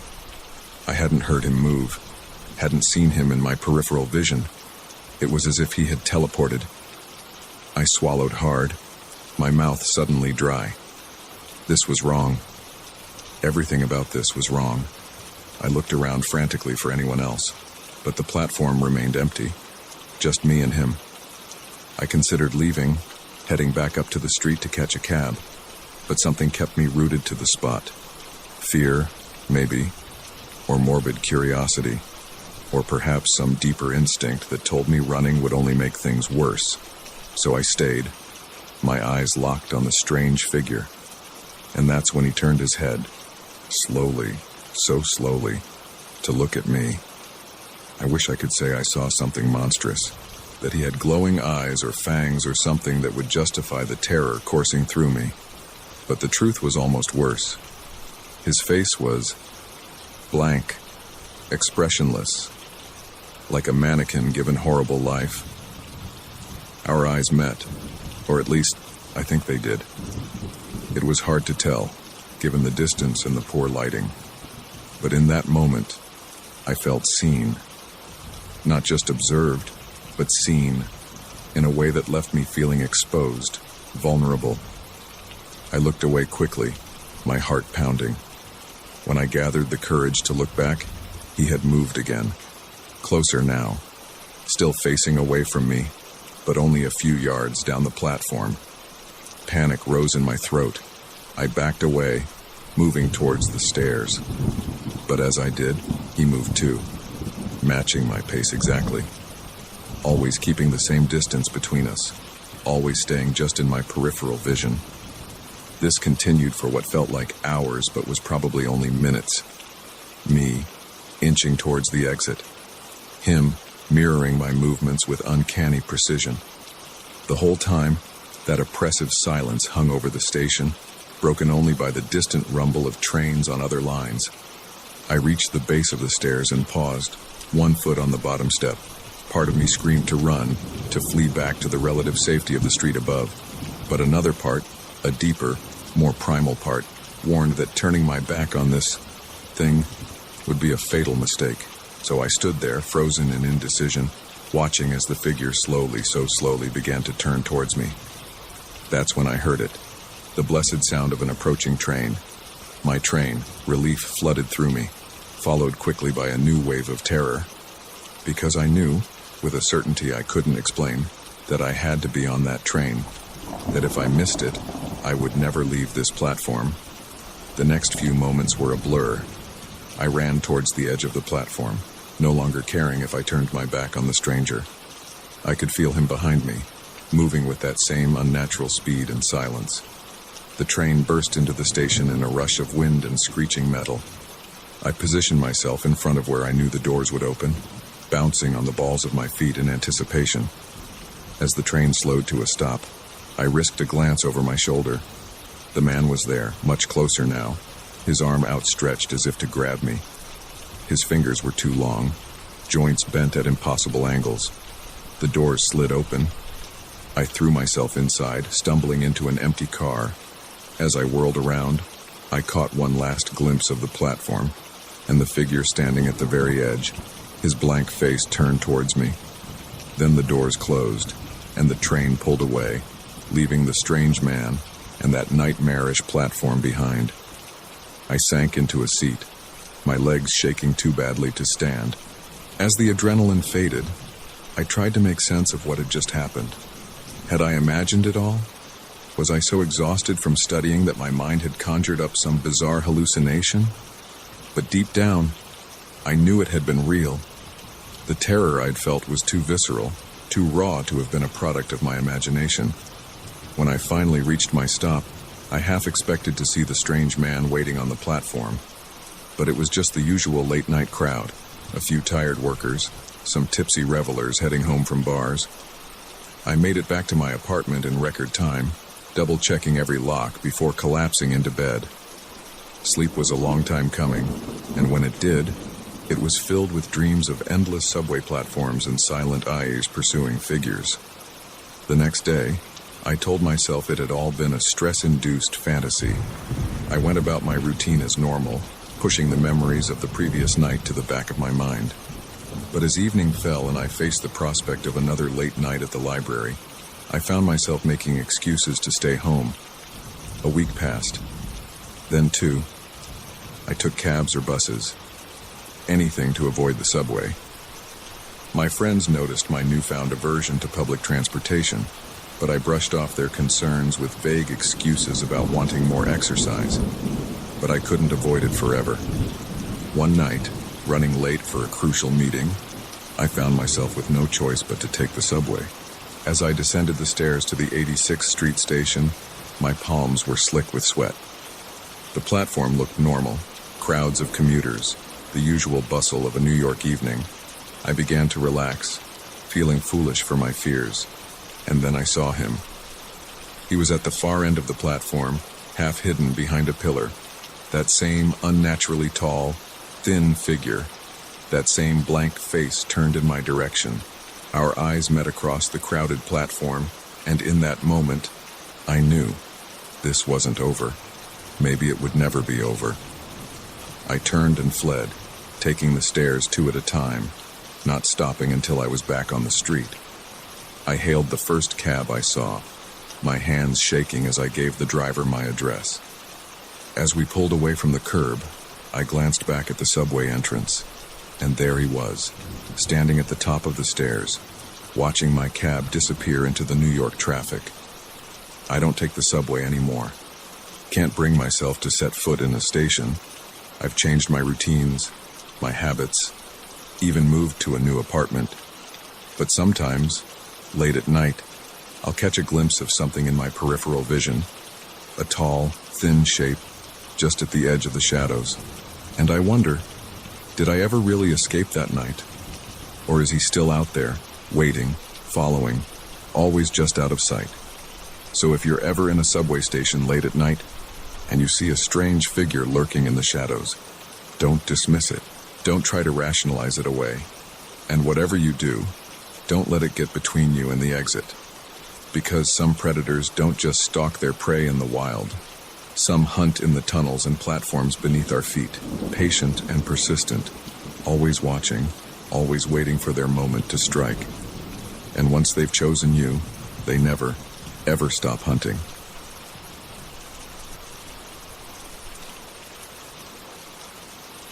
The moment the stranger emerged from the ocean, I knew something was terribly wrong. His eyes were wild, his clothes tattered, and his story defied belief. But as night fell and those things began to circle our bonfire, I realized that our beach party had become a desperate fight for survival. My name's Alex, and I was just looking for a good time with friends on a warm summer night. It was the last weekend before our senior year of college, and a group of us had decided to throw a beach bonfire party to celebrate. We'd found a secluded spot about an hour's drive from campus, far from the more popular beaches.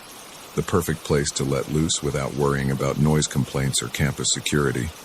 As the sun began to set, casting a warm golden glow across the water, we got the fire going, the crackling flames, the sound of waves lapping at the shore, the laughter of friends. It was idyllic. Someone broke out a guitar, and soon we were all singing along, badly but enthusiastically, to every cheesy pop song we could think of. I was in the middle of an impassioned rendition of Don't Stop Believin' when I saw him, a figure stumbling out of the surf. At first, I thought it was one of our group, maybe someone who'd gone for a late swim. But as he drew closer, I realized I didn't recognize him. The singing trailed off as others noticed the newcomer. He was a man, probably in his mid-30s, with wild, matted hair and a scraggly beard. His clothes were soaked and torn, hanging off his thin frame. But it was his eyes that really caught my attention, wide and frantic, darting around as if expecting an attack at any moment. "Hey man, you okay?" My friend Jake called out, always the first to offer help.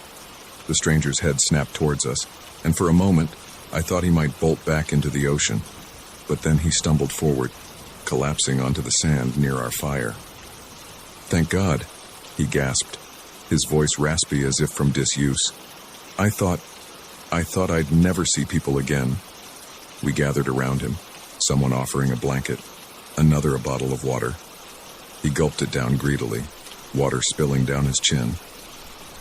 "What happened to you?" I asked, curiosity overcoming my initial wariness. "Were you on a boat that sank or something?" He shook his head vehemently. No boat. I was taken." A nervous chuckle ran through our group. "Taken?" Jake asked. "What, like abducted by aliens or something?"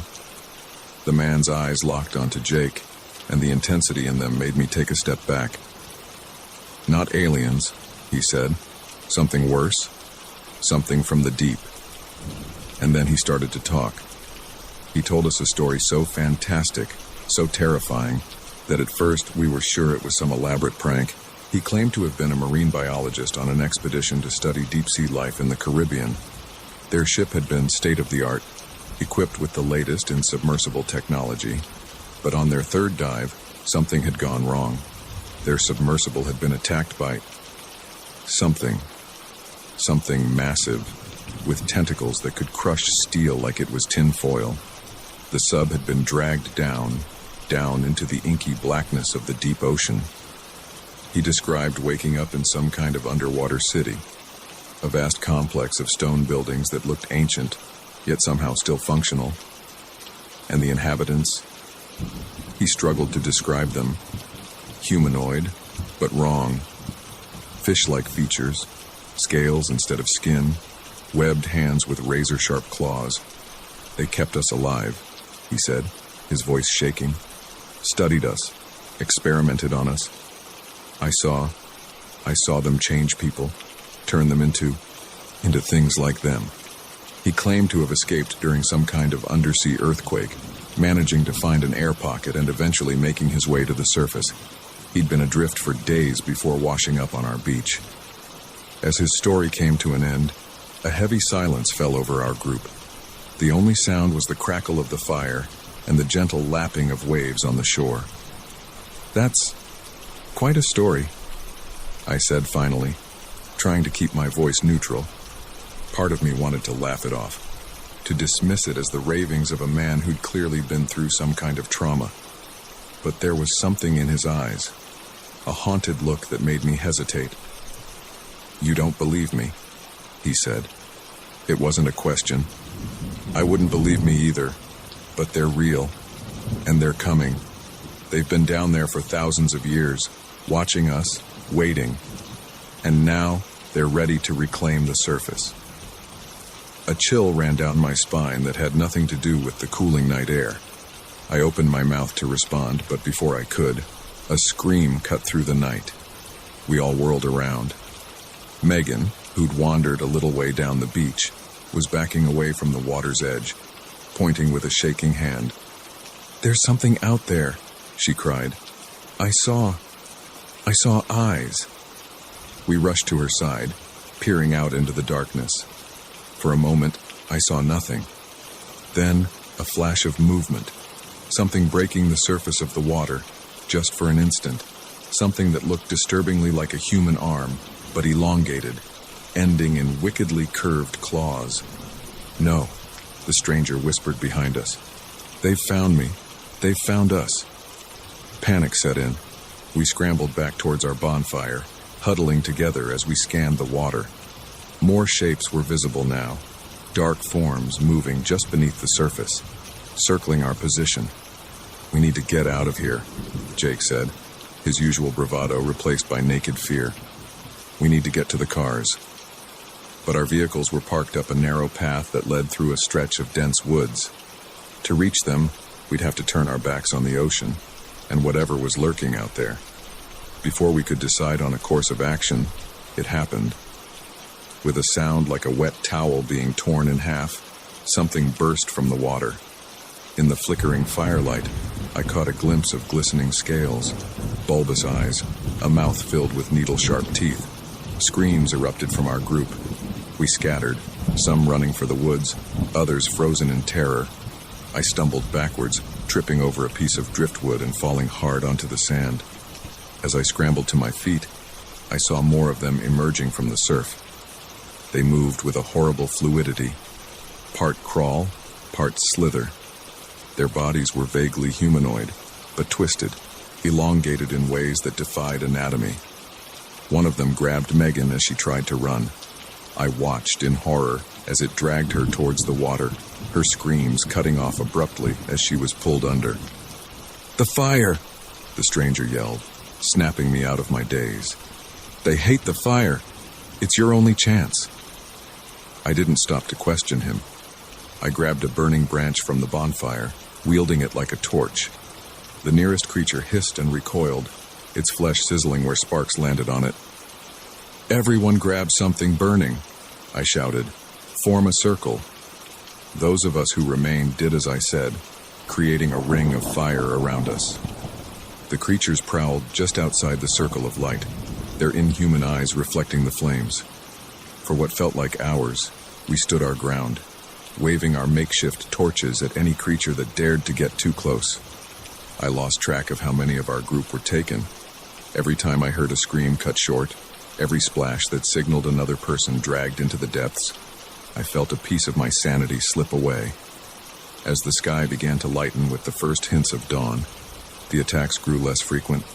By the time the sun peeked over the horizon, the beach was empty save for our small, shell-shocked group. We made our way to the cars in silence, no one daring to speak about what we'd witnessed. The stranger was gone, vanished at some point during the night. Part of me wondered if he'd ever really been there at all. In the days that followed, we tried to report what had happened, but with no bodies, no evidence beyond our wild stories, we were dismissed as drunk college kids playing a prank. The official report chalked it up to a few of our friends drowning in a tragic accident. But I know the truth. I see it every time I close my eyes. Those twisted forms emerging from the waves. Those hungry, inhuman eyes. I haven't set foot on a beach since that night.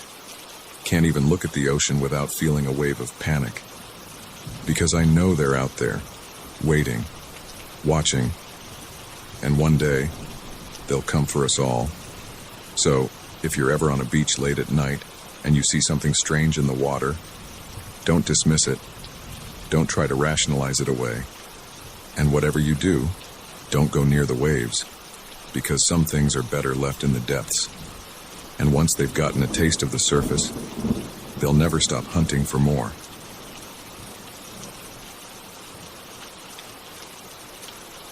The moment I saw that suspicious van parked near the playground, I felt a chill run down my spine. But it wasn't until my son whispered about his special friend that I realized we were living a parent's worst nightmare. By the time I noticed he was missing, those crucial, heart-stopping minutes had already ticked by, and I knew our lives would never be the same. My name is Sarah, and until last month, I was just another overworked single mom trying to balance a career with raising my 6-year-old son, Tommy. Our neighborhood park had always been our sanctuary, a place where Tommy could burn off energy while I caught up on emails or simply enjoyed a few moments of peace. It was a warm Saturday afternoon when everything changed. Tommy was eager to get to the park, practically dragging me out the door with excited chatter about the new climbing structure they'd installed. As we walked the familiar route, I noticed something out of place, a nondescript white van parked across the street from the playground. It wasn't unusual to see unfamiliar vehicles in the area, but something about this one set my teeth on edge. I tried to shake off the feeling as we entered the park. Tommy made a beeline for the swings, his favorite, while I settled onto a nearby bench. I kept one eye on him as I scrolled through my phone, half listening to his delighted squeals as he pumped his legs, trying to go higher and higher. After a while, Tommy abandoned the swings for the sandbox. I watched as he approached another little boy, the two of them quickly engrossed in building an elaborate sandcastle. Satisfied that he was happily occupied, I turned my attention back to my phone, responding to a few work emails. It wasn't until about 20 minutes later that I realized Tommy had gone quiet. I looked up, scanning the playground for his familiar mop of brown hair. He wasn't in the sandbox anymore, nor on any of the play structures. A twinge of panic fluttered in my chest. "Tommy?" I called out, getting to my feet. No response. I circled the playground, my heart rate increasing with each step. He wasn't on the slides, wasn't in the tube tunnel where he sometimes liked to hide.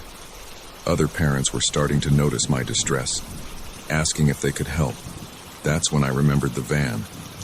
My blood ran cold as I sprinted to the street, praying I was overreacting. But the van was gone. What followed was a blur of panic and frantic activity. I called the police, my voice shaking as I tried to describe Tommy and the van. Officers arrived, cordoning off the area and questioning everyone present.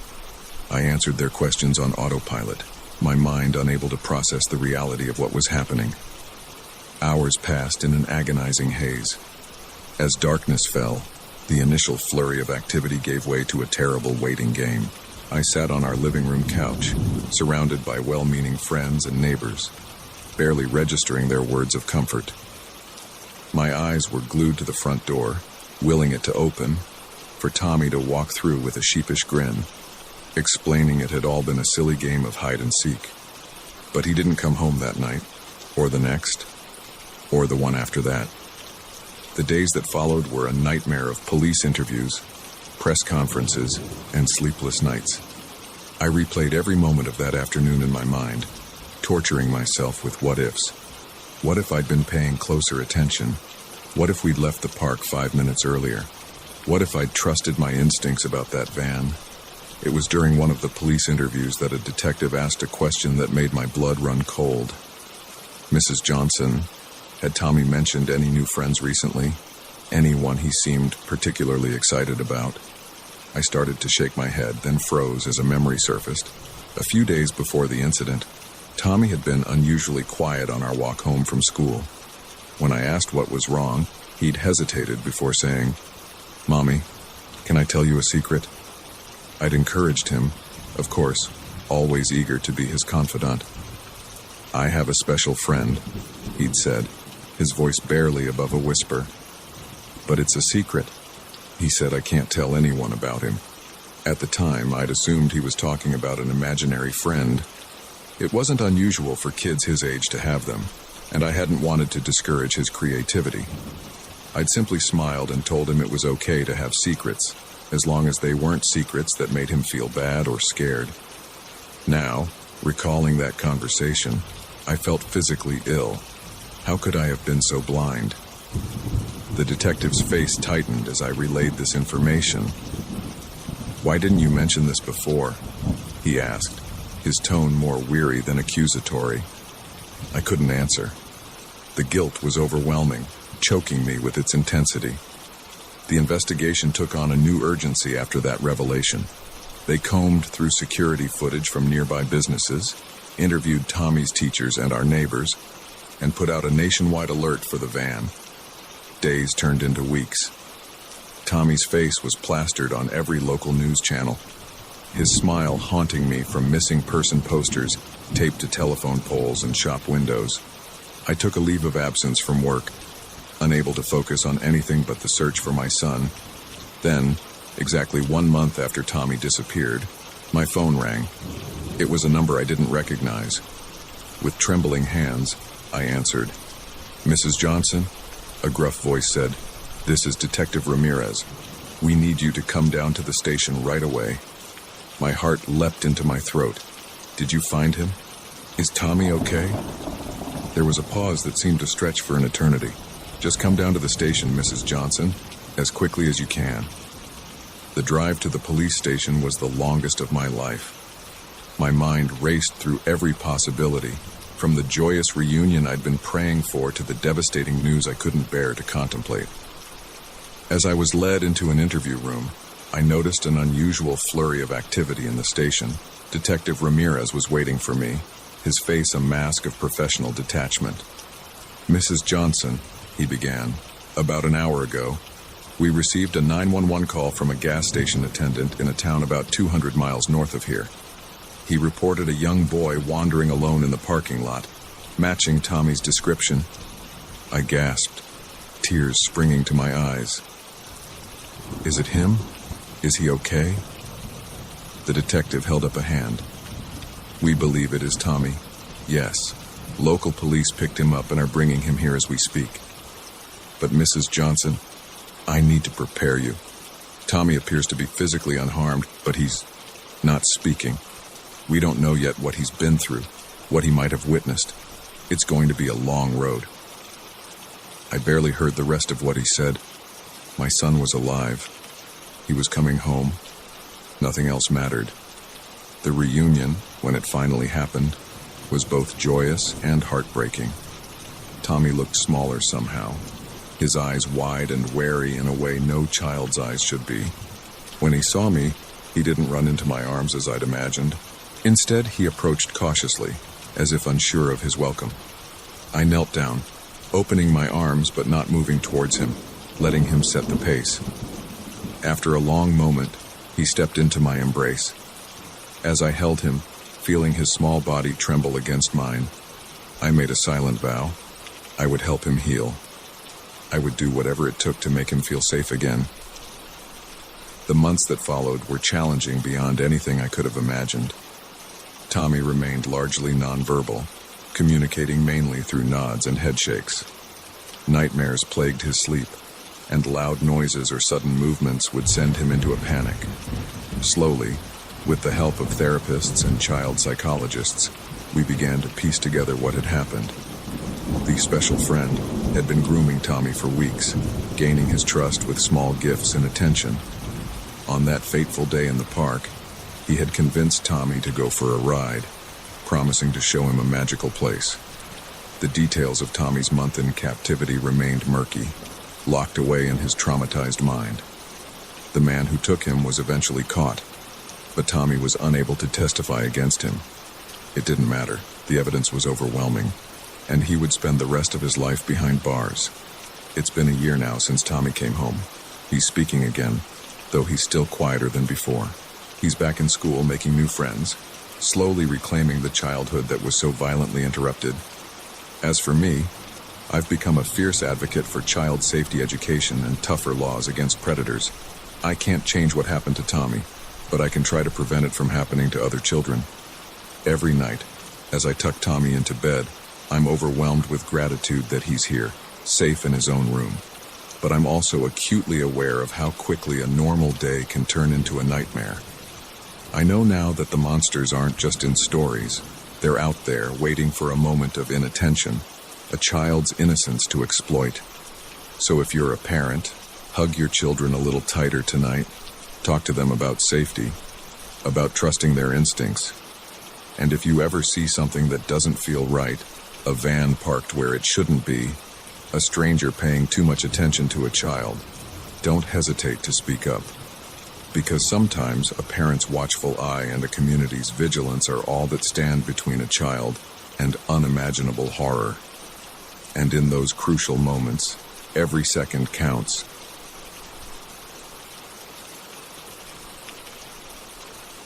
The moment I saw my child disappear into those playground tubes, I knew something was terribly wrong. But it wasn't until those heart-stopping minutes passed and he emerged, pale and trembling, refusing to speak about what had happened, that I realized our ordinary day at the park had become a waking nightmare.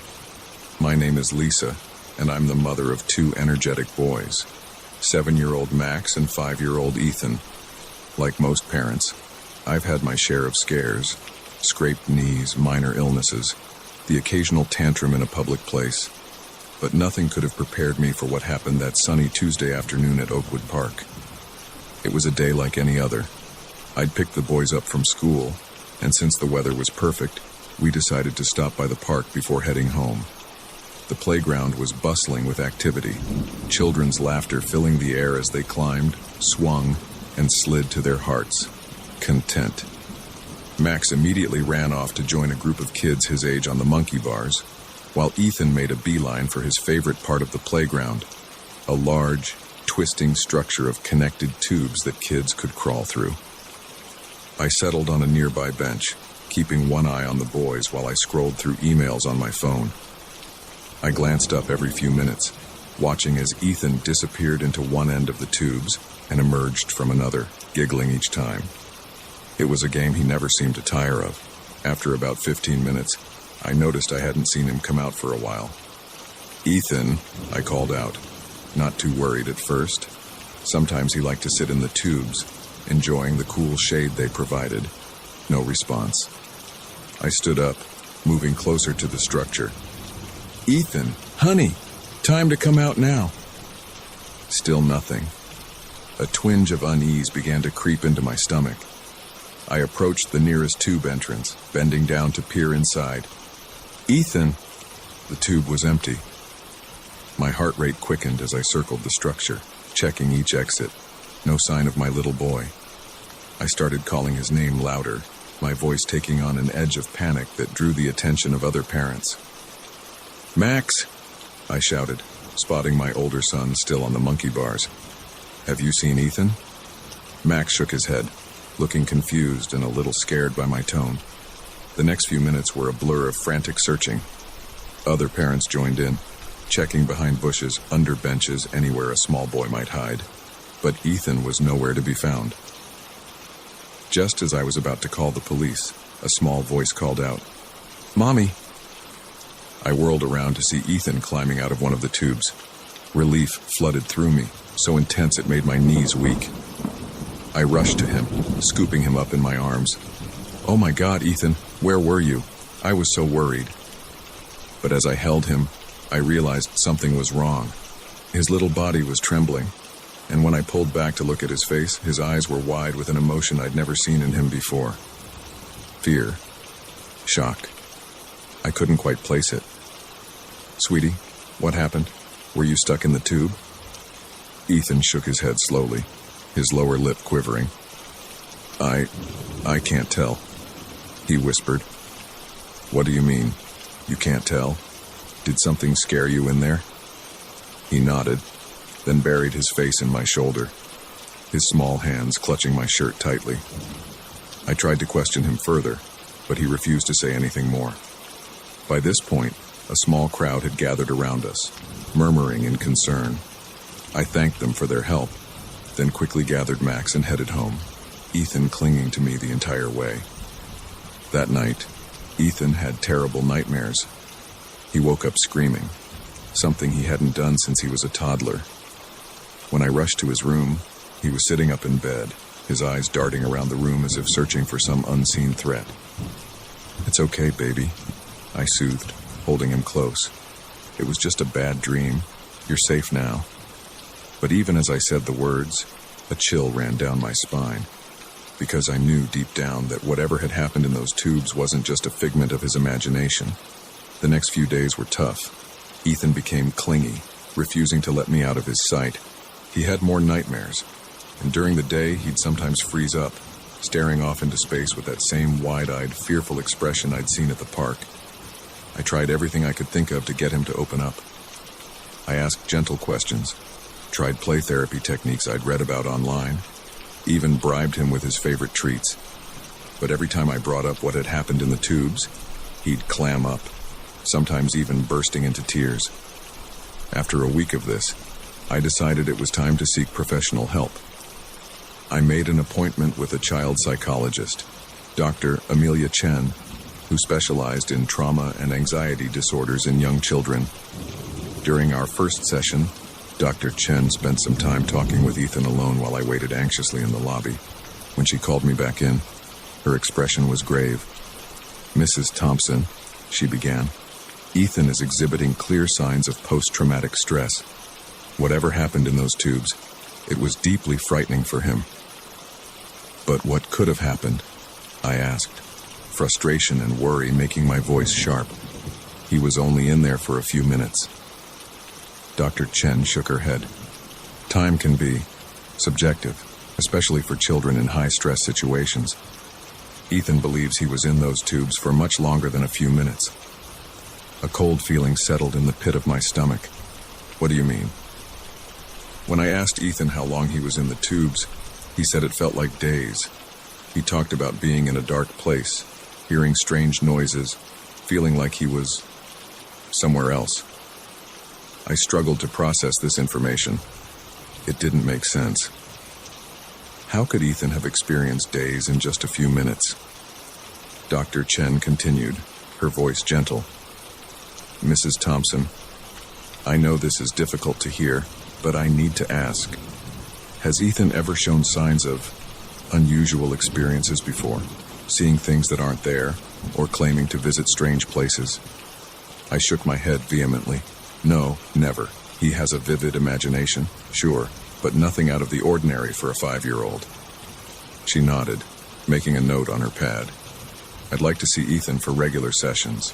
We'll work on helping him process this experience and develop coping mechanisms for his anxiety. As we left the office, my mind was reeling. Part of me wanted to dismiss the whole thing as an overactive imagination, a childish fantasy gone wrong. But I couldn't shake the memory of Ethan's face when he emerged from those tubes, the raw fear in his eyes, the way his whole body had trembled. Over the next few weeks, Ethan slowly began to improve.